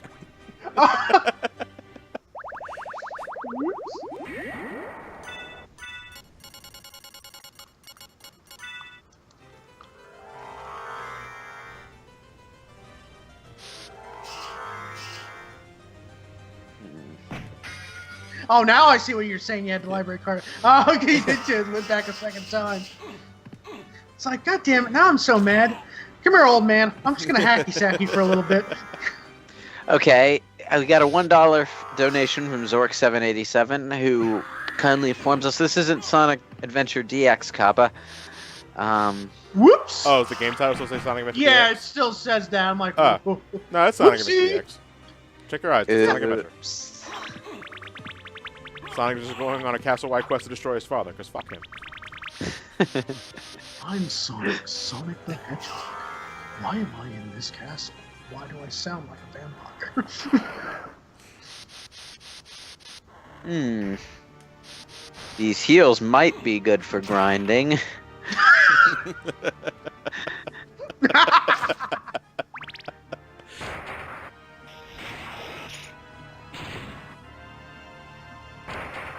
What, Alucard's grinding animation, just him backsliding on it? Yeah. Now him backsliding forward, obviously, because it's such a perfect grinding animation.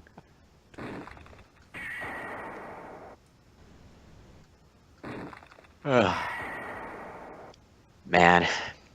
To think Sony didn't want a 2D game, and to think the actual 3D Castlevania game was so meh. Yeah. Like, it's not unplayable. It's just so early 3D. You know? It's got all those pitfalls that... Ugh. I don't mean literal pitfalls. I mean those archaic control choices that... Setbacks. Yeah, that clearly show that they didn't know what they were doing at the time with regards to 3D games. It's like, the game is actually easier if you don't play as the Belmont as well, but not for the same reason as Maria, because the Magician Girl character is not particularly powerful. In fact, on some levels, she's probably a little weaker. But it's easier to hit things at range. Alright guys, who's ready for a demonic orgy? I am. Oh, and who's ready to fight Legion? Don't forget to bring the lotion. And who's ready to fight Legion too? Here we go. Oh, we're not there yet. I still got a few wing smashes. Yeah, we still got. How about to say we got a few more wing smashes to go. Zoom. I probably shouldn't try to make that kind of comment because I'm several seconds behind whatever the footage you guys are watching is. No, it's appropriate. I'm wing Well, smashing. you're not the only one. I'll make it anyways because it's still funny. I'm wing smashing up the wazoo, so it fits. Yeah. Well, you know, it's a safe bet that when I say zoom, you're going to be wing smashing. Because that's just the order of things in this playthrough. And I would have been wing smashing earlier if I didn't fuck up so Are those- early in the library. Are those supersized flea men? Daddy? Let me see. Yeah, those are the yeah. buffs and that. God damn it, Ukobach. Fucking hate that guy. Oh, I just noticed that just now. In the Legion's room, apparently there's a symbol above. That's the Caduceus symbol. The medical symbol. Yeah. I didn't notice that Oh, till now. is that misleading? I'm ready for an orgy. I got my protection. Well, it looks like you're gonna need a daily dose of orgy. Legion is I something. think this is the first game to have this form of Legion in the Yeah, series. it is. And then I guess it would follow suit in the other ones. I know Aria Sorrow. RSR brought it back. And then every other Castlevania game after that would have Legion. Yeah. Because I don't think Dawn of Sorrow had it. Portrait of Ruin had it. And it was pretty much the same mangled body of corpses. Yeah. Man, Lasers. there were so many crucifixes in the background. Do you remember in the old days when we weren't allowed to have that? Yeah. Oh, yes. Okay. Oh. Interesting question. If Symphony of the Night was in late 80s Nintendo game, how would it get censored? Smiley faces. The answer is everything. Yeah. Smiley faces on everything. Oh, ass crack on a corpse. Smiley face.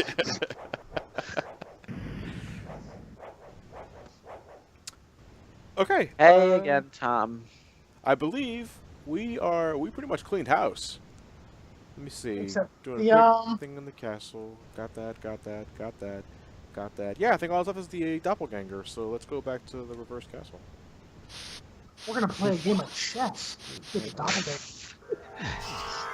Playing a game of chess with yourself. Now I'm thinking of that Pixar short. Which one? It was a Pixar short at the beginning of maybe it was with Toy Story. This old man at the park was just playing chess with himself, Oh, and I know it kept cutting back and forth between the two personalities he was putting on, like Gollum. In fact, when I never said this before, but when I first saw Gollum in The Lord of the Rings doing his dual personality thing, my first thought was that goddamn Pixar short. That'd be a really different movie if all he wanted to do was just play chess with himself. Yeah, but I look at that animation short and I think, oh, that's adorable. And then you look at it back and I was like, holy fuck, this guy's bored. Yeah. Yeah, it was a really nice, charming short, but also kind of a cynical one if you thought about it too much. Well, because he might have multiple personality disorder. No, because he's got no one to do stuff with, so he just does things on his own. He's in charge of his own destiny. And it's not like he can play video games, so he plays board games by himself. He plays with himself. Unfortunately, the resulting Let's Play is a lot of awkward pauses because he's switching over to the other person. Yeah. Now, you know what? I want to see someone do a Let's Play channel where they're just spending the entire time mimicking Gollum. Like, I'm pretty sure it's been done. I'm pretty sure it's been done. We just need to take If not, we can do it a later. look at the dark hasn't been done recesses of well. Oh, has it been done well is a different question. You're right. Yeah, I know Let's Players sometimes put on, exaggerated personalities. Arlo, for instance, does his Let's Plays in his Sesame Street puppet voice the entire time. Arlo's channel is pretty good. Okay. So his Sesame Street puppet is his avatar for when he's doing opinion videos and stuff. He records the Sesame Street like puppet saying all the words, and he does the voice. Okay. Yeah. Well, apart from that, it's a pretty level-headed channel. I recommend checking it out. Okay, I'll have to look at that. Okay, Johnny, you're not in the reverse castle yet. You can go left now. I'm scared. I don't know what up is, where up is up or down is down, and all around.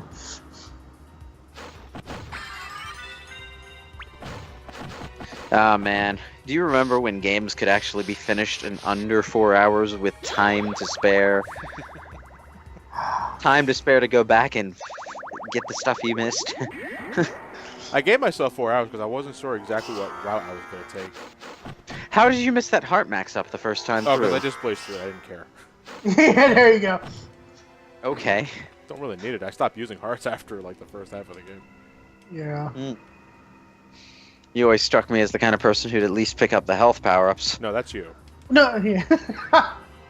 No, I mean, like, when you play Metroid, you get that stuff all the time. Not in Fusion. That's why Ted hates me. Yeah, you're right. Well, this isn't Fusion. This is far more Super Metroid. If I squint my eyes very closely, maybe... No. Nah, I'm cool. Let me see. Alright, I have to head to the underground cavern, so we can head there. Teleport. Yeah, we're gonna have to teleport. Yeah. Nope, why did I do that?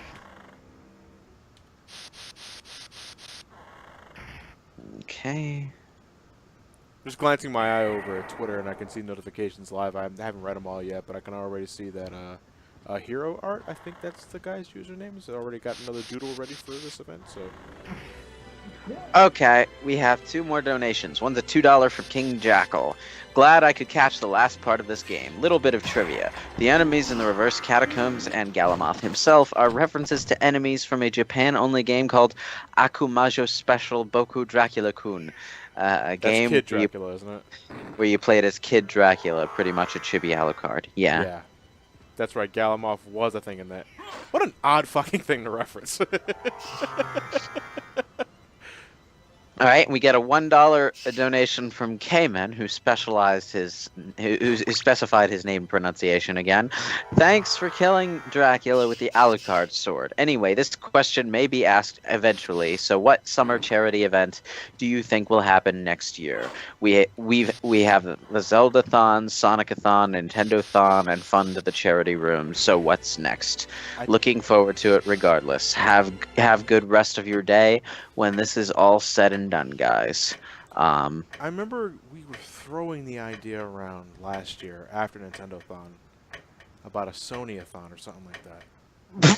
Sony-a-thon. I don't know. Like again, we're throwing ideas around. You know. As if Sony has enough IPs for that. Well, I mean, it could be like a game, like a game's exclusive on PlayStation or something like that. You know. Yeah. You could play Blasto. Oh God. Like Rascal. Fuck no. No. Are you high? No, I'm donating. You might as well suggest Rascal Racer. Fucking Jesus Christ. Okay, we have to head back to the underground care. Okay, I know. Alright, bit of a mind fart. Hey. Most confusing thing about the underground caverns to the inverted castle is that the direction you need to go is up. Yeah.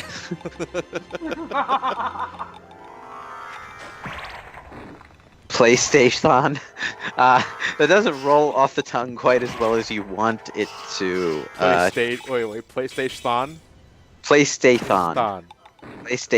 PlayStation. Oh, okay. I see what they're going for. Yeah, it basically replaces the I with an H. I don't know. That just makes it sound like PlayStation's wearing a thong. What? PlayStation.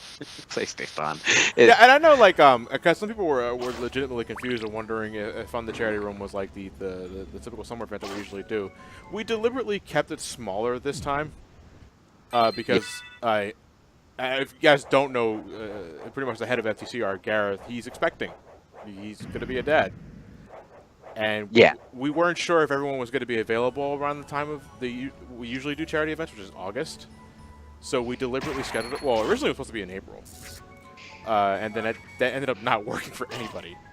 Yeah. So we just generally lower stress events, and we still had our technological. We still had scheduling hiccups. God damn it! Scheduling hiccups, technical hiccups.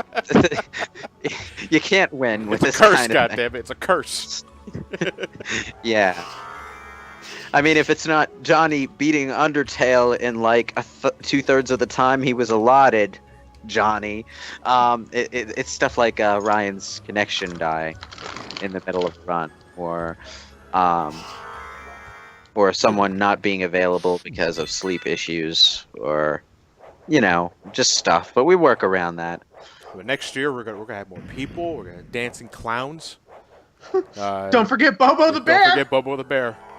And hopefully by that time I'll have a tank mount. Skin rug. Hopefully I'll have a tank mount at that time. Anyway, alright, Doppelganger's right up here. DTA, daddest thing alive. Yeah. Hey, how you doing, buddy? You want to see my shield? Here, have a look. Kiss it. Yeah, kiss. Oh, I love the way the fairy heals you from petrification. She whips out a giant fucking hammer and smacks you in the head with it.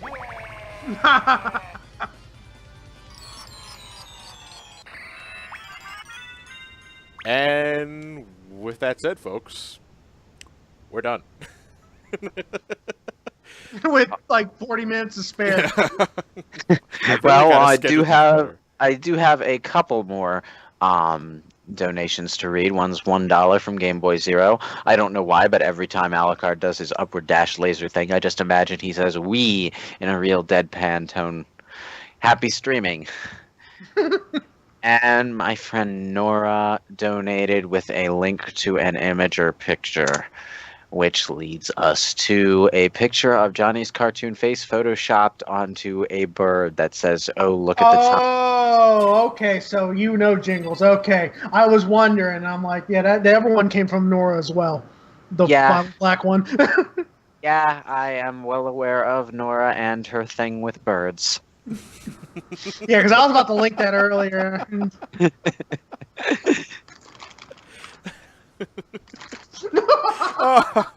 No, I'm finally getting the chance to look at the Twitter account and all like that. I just saw this one where it's the Castlevania box. It's from Ryan. It's from Robert Brian Webb, and at Spider Knife, and it's Castlevania Symphony of the Moonwalk. It's Michael Jackson's body, but my head's pasted on top of it, on top of the logo. I have to share this. 1 second. All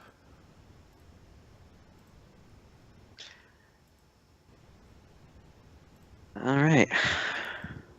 John, I love that. I was on Twitter yesterday. I love that one that Stoic did when you were laying on that couch in his honey pop. Yeah. I loved how he tilted it 90 degrees. Yeah. That doesn't look like a very comfortable position to stay in at all. But whatever. It like works. you look like one of the girls that's posing. The damn Twitter files say that one of those JPEG -large files. I hate that shit. I gotta change the extension.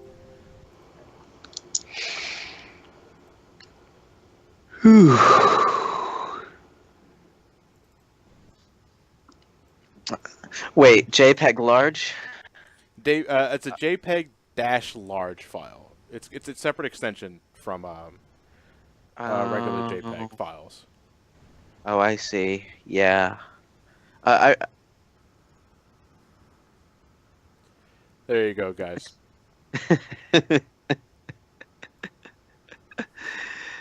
Oh, that's right. I was stationary for a long time, so the fairy rests on your shoulders when you do that. Yeah.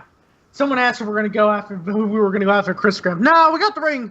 Do we the have- rings. You know the what? ring, All right, kind let's spend the rest of our time grinding for that thing. Like, no. I really should have gotten the a la carte equipment, but I'm already in the reverse area. I don't feel like backtracking. Like, oh, fuck it. I don't feel like backtracking there. Hey, you might get some luck. You got lucky with that damn ring. Yeah, for the uninformed, there is there's at the beginning of the game you start with the Alucard set of equipment, which is basically end game level, but not ridiculously overpowered by end game standards. However, there is in the castle you find probably something death left around to troll you, I suppose. The Alucard equipment, which is really poor replicas of your Alucard equipment that do basically nothing. I think there might be some sort of bonus for collecting all of the Alucard equipment, but you get plus 30 to your luck. But that's only if you equip it all at once. Yes, a la carte sword, a la carte shield, a la carte mail. Oh, apparently Nora made another update on that bird image. I'll link it in Skype. Oh, did she get her commission site available yet? I don't know actually. That's something I need to ask because did we ever get the link? I don't know. I know she posted it in the Discord, the free company Discord, but Oh, art commissions? Yeah. Yeah. I think she's been doing that on DeviantArt, yeah. Okay, yeah, because all that got really posted after we had that feedback discussion, and I was like, I need to go to bed. Good night. Like, yeah, whatever.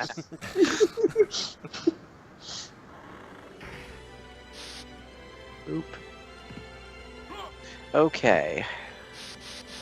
More wing smashing through It's only candles. appropriate that we end this with Blender card. And I'm calling it right. Well, I'm calling it, but I'm gonna shut my mouth if it really happens. We go back in there. Oh, there's Christopher. 30 more minutes. Shit. To be fair, okay, there is a good chance we will not obtain the Christogram by the time our time is up. That is a Yeah, realistic probably not. that is a realistic possibility. You're right about that. Yeah. The drop odds are very low. You can sometimes, by sheer dumb luck, get it quickly, but most of the time you're going to be here for an hour or more. Yeah, I'm about to say he got that ring, so yeah, I think his luck has got shot out the window now. It can happen. Hell, I might get 2. It's very unlikely. And you just backslide through this door. I really, this is the fastest way to do it. But it's also the riskiest because there's a chance you're going to see an item drop just as you leave. Yes, and it has happened to me 3 times. It's like, son of a bitch. Maybe you'll Also, sometimes when it doesn't happen, I see it drop, and this scarecrow will snipe me, and the knockback will send me to the other room. Oh, God. Yeah. Yeah, Blender Card is the nickname we give Alucard in Harmony of Despair when you use Chrysogams or Valmonways. I know Soma could also equip it, but I don't remember what his nickname was in that one. What you did right there is actually my habit. It takes a little bit longer, but Holy crap. Oh, you saw it, didn't you? Yeah. Oh, shit. The alternate scarecrow, that is. Yeah, really kind of graphic and disturbing. Oh, impaled through the ass and out the mouth. Yep. Yeah, it's a rare thing, and it happened almost twice in a row to John, but it is a rare thing. I'm like, son of a bitch, what the hell? It's like, boy, you just can't leave this scarecrow alone. If I get this on my 110th Smoo, I'm gonna be disappointed as hell. It's like, you gotta kill as many Smoos as you died in Ghosts and Goblins, John. It's like, fuck, I'm gonna be here forever. Yeah, no kidding. Oh, I did get the spirit drop from the Scarecrow. Fuck me, now I'm nervous. Yeah, I know. You just want that thing dead now. This is welcome to the glorified Symphony of the Night screensaver, ladies and gentlemen. I'm surprised that the frickin' pole doesn't hurt you. No, only the Scarecrow itself does. That's an odd. Yeah, you would think the stick would hurt, or at least the bottom of the stick. Yeah. Although I think his hitbox does change when you get the alternate one. Yeah, So, because it's a watch out smaller for that. sprite. It's also a vertical sprite rather than a horizontal one. What is the drop rate for the Crusade Grim? Let's go out for chat. Yeah, let chat figure that one out, because I'm not looking it up. Because this right here is only slightly less tedious than going for pink tails and pink puffs. You know, I did that one time. I did it Never one time again. too, and never again. Never again! It's just not worth it for how late in the game you get it. No, it's not. I mean, if you're playing Final Fantasy IV Advance, and you go for the Lunar Ruins, I guess. Maybe. Or Final Fantasy IV DS, we got Proto Babel. That may give you some shit. Okay, we got a $5 donation from Linky the Cat, and that's Oh, Linky, what? that's Linky with the word the cat as one word, by the way. Johnny, I think it's a nice shield, but aren't you a warrior? Damn it, man, stick to one class. Linky is our resident Moogle mascot. Ah. For the free company. And if we actually get a free company gathering at Too Many Games next year, he's going to dress as a Moogle. And Well, at it's least get going a Moogle hat. Like, get a Moogle helmet. That's all I ask. Well, no, I think some people are actually going to donate a Moogle costume to Oh him. my god. That'd be I'm not amazing. sure who yet. Iron Jimmy's little emoticon critter just said, "Take my luck." Oh yeah, give me all the luck, folks. Like it's kind of like raising energy for it's like raising energy for a spirit bomb. Only just replace the head with a Kappa head, and it's fine. Or whatever emoticon. Nah, I get ramen all the time, but not Chrysograms. Hey, at least I'm not gonna go hungry. There you go. God, it's...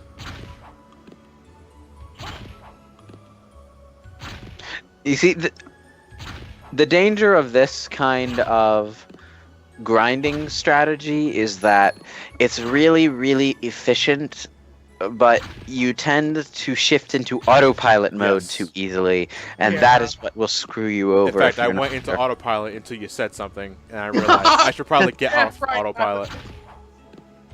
Yeah. You were tempted to go back for the heart, weren't you? Yes. If I see something drop, I'm stopping. And then I'll get sniped by the Scarecrow because it happens, god damn it. 56 schmoos on the wall. 56 bottles of schmoos. That sounds like a blues, actually. Yeah. Yeah, the plural shmoo is shmoo, so that does sound like... That sounds like a late 80s Nintendo censorship. I'll take a bottle of schmooze. I'll take a bottle of schmooze. Money back. Oh, money. I don't need that.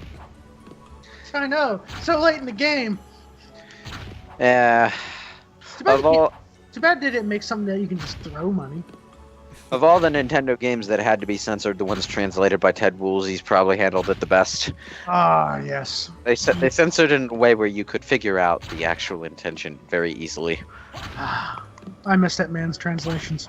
It was kind of the effect that animated movies for families around that time did. Like there would be some adult themes and stuff hidden in there, but kids wouldn't necessarily get it because it was just well enough hidden. And it wasn't for kids level. Yeah. But I think Super Mario RPG was the last of the man's work for the for I RPG think- specifically. Yeah, I believe it was, yes. Yeah, the games that come to mind are Chrono Trigger, Final Fantasy VI, and Super Mario RPG. Didn't he do 4? No, he didn't do 4 as well. I'm sorry. That's how he ended up getting the job, because 4's translation had such problems localization-wise that they were like, we need someone better. Yeah. Yes, this is actually happening, folks. It just occurred to me that while I'm watching this, I'm gonna I'm watching to see the item drop as if I'm actively watching John play, but I'm like probably several attempts behind because of the screen lag. So I'll hear it before I see it. Yeah, exactly. Ah. And then we'll probably hear the exact reaction of, I lost it! Fuck you. Alright, $3 donation from Game Boy Zero. Figured I could donate one last time, possibly. Just 2 questions for Johnny. First, I know you're busy with Overwatch, looking forward to it, but do you know when your TMG video will come out? Also, my friend made a video called How to Play Overwatch. This may come in handy while playing it. Thank you, but no thank you. Heckle. I could send it via Twitter if you need some helpful tips. No, thank you, but no thank you. I don't know, the way this is written, I'm detecting sarcasm, actually. Oh, is it sarcasm? I'm not exactly sure. I'm not sure. It's hard to tell. I'm lacking context. I think Game Boy Zero, that might be one of our other free company members too. Well, I there's think. a Game Boy in the free company, yeah. Yeah, there is. I don't know if it's the same person though. I can find out later. He's wrong. He's our token Rogadin, male Rogadin now. The only Rogadin. The only one that matters to exist. I can see it happening. I'm gonna get sniped by that goddamn scarecrow. Yeah, no, I'm waiting for it. Well, what I always did to avoid that was actually going off the edge and dropping after I hit the first guy. I mean, I have just enough time to fall down before it hits me. Yeah. That is if it drops something at all. It's just, I made that part of my routine, and I would always stop when I was down there, and then I would go back. It was my way of avoiding the, autopilot curse. How many shmoos have you got? It has to be over 200 at this point. I don't know. Well- maybe someone's counting in the chat. If you are, why? You're doing this at an almost constant rate of 1 every 2 seconds, so... It's like tick-tock, tick-tock. I don't know if I'm in time with what you guys are all seeing, but... Oh, so there you go. Got hit, but it wasn't. It's like that scarecrow was just coming up to give you a kiss. Come here. Money bag. I keep getting money. I'm getting every drop but the Crusader. I got the 2 bags of money. I got the ramen, the heart. See, in real life, most people would not be complaining about getting bags of money dropped.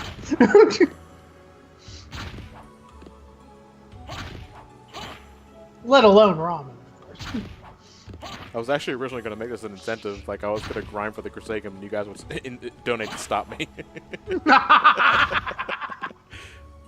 Stop this madness now! Oh no, we got time filler, so... Yeah, I killed every boss. Got the ending. Nah, I'm just killing schmooze. Because fuck them. Well, I mean, all the enemies in the Lost Library are Wizard of Oz based. Except for the Shmoos. I don't know what the hell the Shmoos are supposed to be. That's a. Scarecrow, Cowardly Lion, the Tin Man. I think it might be something from the Wizard of Oz, but something a little Dorothy. more. Okay, you're right. Wait, what? You smack her in the head and she gives you the best sword in the game.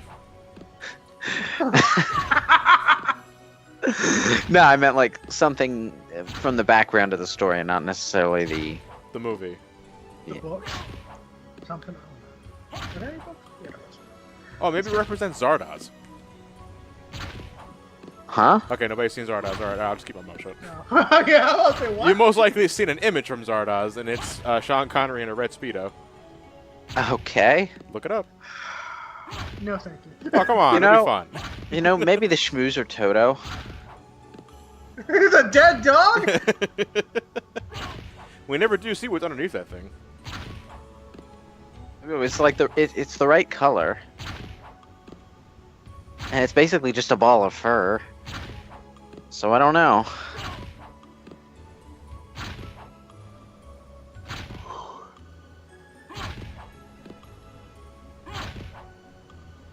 Man. Okay.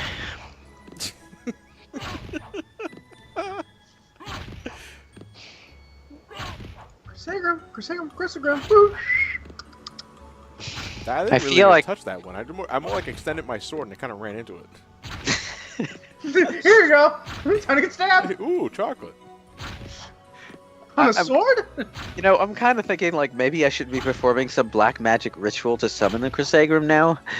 I'm not playing Final Fantasy VIII. Yeah, Twitch chat, we're going to do some sort of voodoo magic. Preferably the chat. Get the free company to just type random shit in the chat. Well, no, what I'm going to do is get the free company to sacrifice Linky into a fire. No, I like Linky. Burn a Moogle! Burn the Moogle! Oh man, in 2 days there's an RPG coming out with a plot that involves sacrificing the main character to a demon, and it just occurred to me. It just occurred to me as I was looking at this at the store page for it today. This is basically Final Fantasy X, except without everything that made Final Fantasy X stupid.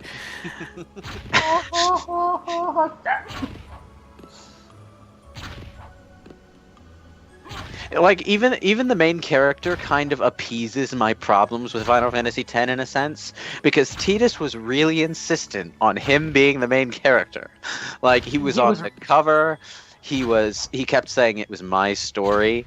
Aaron was saying it was his story. No, it was Yuna's story. Shut up. Yeah, it was you. No, whoa. But like, yeah. Okay, I Am Setsuna has that same sort of thing where you're playing as this guy who's escorting the sacrificial sorceress woman to her destination, but it's not trying to trick you into thinking that it's his story. He's just your avatar character. He's some dude with a sword and a mask.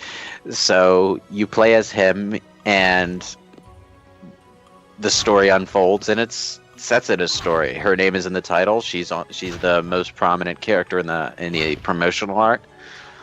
You know, that just makes sense to me. Oh, I love how you eat items in this game. Yeah, no, you just throw it right back on the floor when you pick it up like that, and like, delicious. It's like it tastes better when it's on the floor.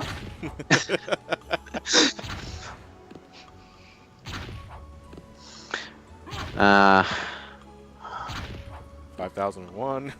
While Tidus was an annoying character, at least he tried to have some significant purpose. I say some. He's better than Vaughn. To an extent, yeah, Vaughn had no purpose, and he feels like he would have been better off as a supporting character. But at the same time, I find Vaughn to be a better character in his own right. Yeah, I guess I can see that, but it's just like... Yeah, he feels like he should have been one of the side party members. Yeah, not the main character, and I'm like... But, yeah. Why are you here? Well, what was your problem with Tidus? More that he was just sort of... Like, he was obviously supposed to be the player's connection to the game, Yeah. but he was trying to be more than that.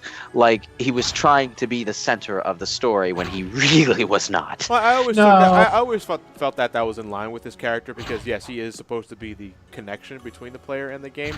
He is also he's also his own character. Yeah, but it also extends beyond his behavior within the game itself. Like, it's his marketed role in articles, the game cover, the manual, everything.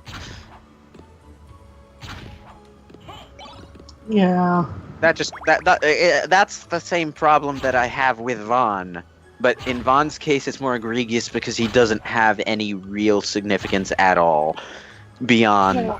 And I don't know. And I don't know if that was really he was putting like that to maybe emphasize the side games or not, like Revenant Wings or something like that. I haven't played them, so I have no idea. I don't think Revenant Wings was planned ahead of time, to be honest, because It probably wasn't. yeah, because like the beginning of Revenant Wings is what you don't get to keep that airship that you got to keep at the end of the game. It just basically undoes Vaughn's ending for that game. So Revenant Wings is stupid. I don't like Revenant Wings.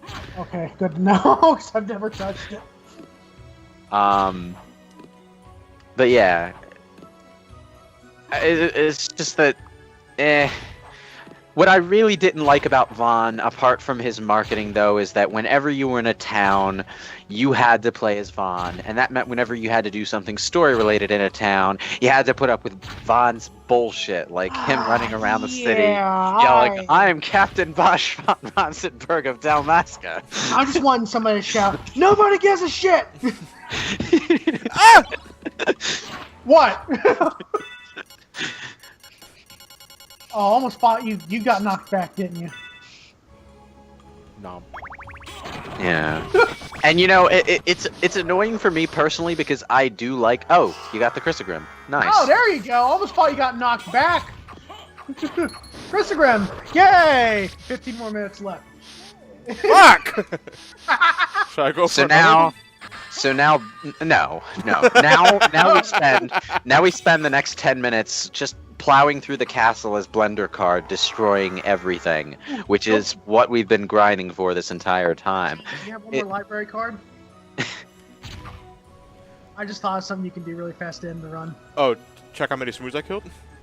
No, go get the old man. Oh, you're right. Yeah, Wait, yeah, do play I have hacky a- sack do with I the have old a man. library? Hacky Because sack. there's a lot of people that don't know that doesn't know that actually exist.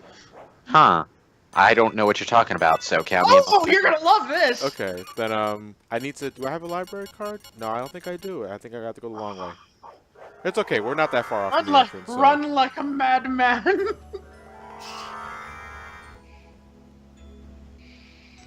Alrighty then.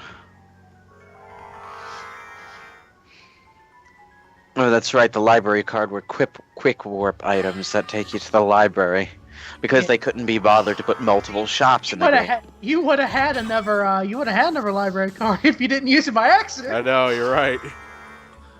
Oops. Well, shit. I'm gonna get a second Crusader. I can feel it.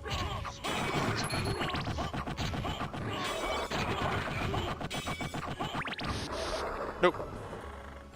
Oh well, I think you can be content if you got a Okay, second. let's go fuck with an old man.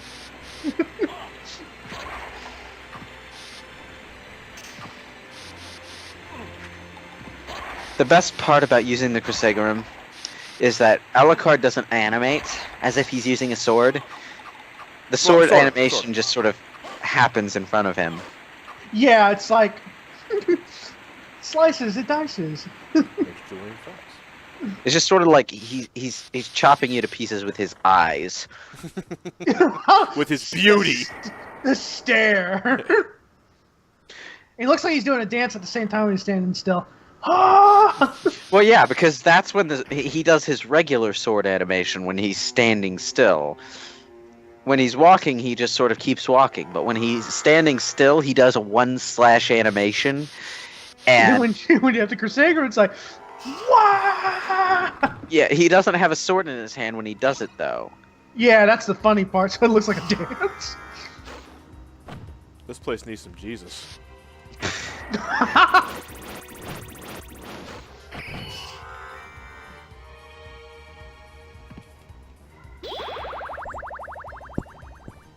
Oh, now I get why you said that. Yeah, there are many Delayed ways. video? There are many ways where I would figured how I'd end this run. Fucking with the librarian was not one of them. You're welcome. Okay. Alucard, you killed the mat. What? No, I didn't do that. You're wrong. Stop lying. Pack-a-sack. Of all the items to be the boomerang, why the fuck was it the crucifix? Because you can throw it. Who throws a cross? I don't know. Satanists? Australian believers?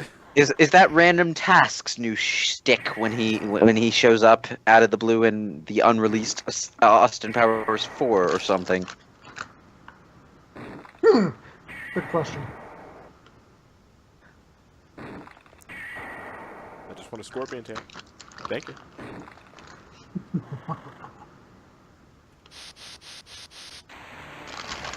Okay. Let's check I don't know why. I just felt like eating ramen right there. Delicious. Hey, I have Okay. like 6 of them. So. Okay, we got a $1 donation from Game Boy Zero. Just for clarification, my mention of my friend's Overwatch video was sarcastic. Didn't quite write correctly. He sent it to me saying ultimate clickbait with no context. It was hilarious. Also, no, I'm not part of the free company. Okay, so that's a different Yeah, Game it's a Boy different then. game. Boy. Okay. Okay. It's Game Boy Color. Alright, $5 from Anthony Poe. Newsflash! Local notorious balding internet reviewer, some call me Juani, has been seen running around dressing like a vampire while smashing innocent cosplayers with a shield. He's reported to simply ask, "What do you think of my shield?" before doing so. We last observed him walking in and out of a room, smacking the same person in the face over and over with a toy sword, claiming to be grinding for a chrysogram, though we've no idea what he could mean by such. When will his violent spree end? Won't somebody think of the children's? Unfortunately, this is the final donation that can be provided by this station for this year. This has been Ren Cossack, local news associate, signing off for the last time. P.S. Johnny, do you really want to be a blender when you grow up? I'm already a blender, baby. Look at that. So majestic. She's not really impressed, though. Okay. No. Alright, let's fuck with an old man. Ow. Okay, let's try that again. Slightly to the right. I love brain cells.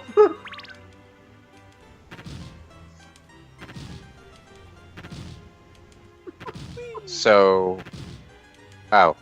Ow. Hold up. That's fine. There we go. You do this repeatedly to get different items. Did you level up? No, when you do it the first time, you always get a max health up. Oh, I guess it was something under his chair then. Yeah. Motherfuckers were holding out on me. You keep doing it over and over again. I think at 50 you get Dracula's tunic.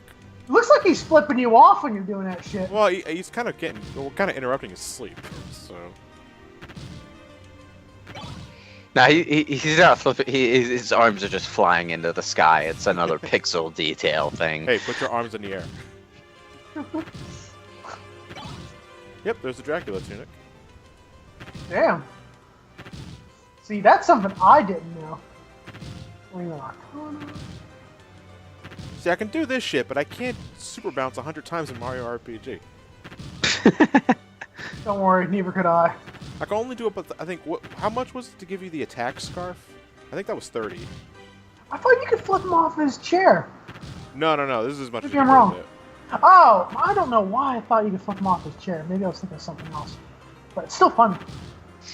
I'm just gonna do this until my MP runs out. Oh, the Axe Lord armor! Yeah, I completely forgot about that. Oh, we can show that off too. What is the? Oh, what is the Axe Lord armor? Only the best armor in the fucking game. All right, so. Except we don't know if this one's a female or not. No, we don't. All right, so Axe Lord armor. You wear it to become an Axe Knight. What? Never, I didn't even know you actually got it legitimately like this. I thought that was just a code only. Huh. Okay, this will be interesting. Where becomes an axe knight? Yeah, now he puts it on. That's awesome. Although it gimps your jump like nothing else. Yeah. It's Yeah, not except- portrait. It's not portrait ruin Axon where you can literally super jump like crazy on the fucking thing. This week on Where's the Bathroom? yeah. It's just that strut of. The knockback is even more obnoxious too because you have to actually get up. Okay, since I'm not playing the Saturn version, I'm not even playing the Japanese PlayStation 1 version. There's one thing I unfortunately can't show off, but I can at least try to replicate it. So let me see. Wait, where's my? Yeah, there he goes. Where my father's clothes. Get to the other part of the library. Out of magic, goddammit. This is so slow. Where's my mana prisms? Oh, there you go.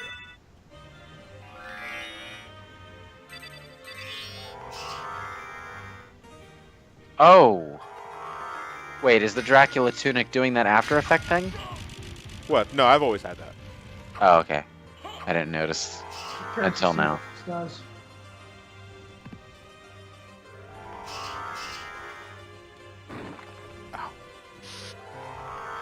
So normally when you get the second fairy card and you get the lyric card, the fairy, when you sit in a chair for long enough, will sing you a song. But since I'm playing the American PS1 version, we don't have that. I'm not playing the Saturn version either. So we're just going to replicate it as best as we can. So I'm going to sit in the chair here. Let her do that for a second, and I'll get the song ready for you guys. It's a nice song. I'll play the Japanese version because that's like the one probably everyone's familiar with.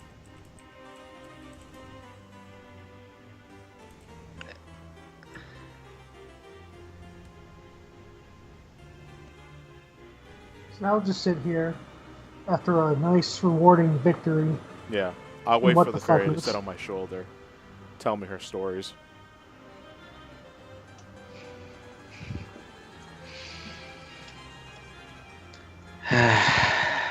There's this one time that this person actually thought I had no arms.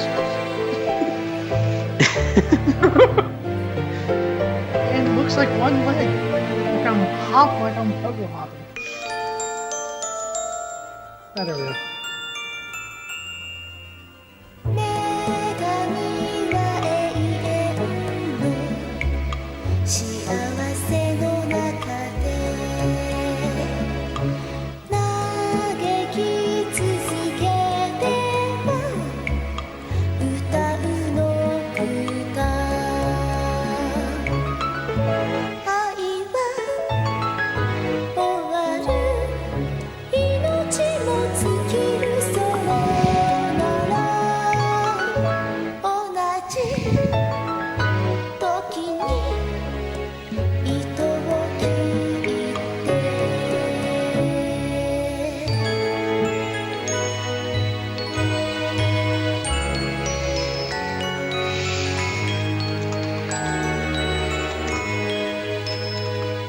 神々のからきが海の音を消し無垢な狼は Oh damn, these stories are boring me. I'm asleep.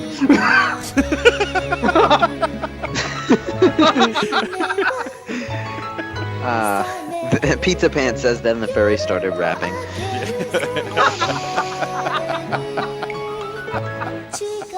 That's Symphony 278. The name of the song is called Nocturne. Ah. Now, the PSP version of this song, the PSP version of the game has this Easter egg, and they translated it in English. So there is an English and Japanese version of this song. Nice. Sleeping just like Uncle Ben in his grave. Oh. Leave TJ alone. Ouch. It's messy. Alright, it's just about time for us to end this. Alrighty then, ladies and gentlemen. That's a weird fucking way to end Symphony of the Night Run, Yeah, I gotta well. tell you. But, yeah, folks, I fucking love this game to death, and, if you haven't played it yet, if you have any interest in the Metroidvania genre and you somehow, for some reason, have not experienced Symphony of the Night, please, you're doing yourself a disservice by not playing this game. Go play it. It's on PlayStation 1. You can get it on the PlayStation Classic Store, Xbox Live. You can get it on the PSP if you have a PSP. That's always an option.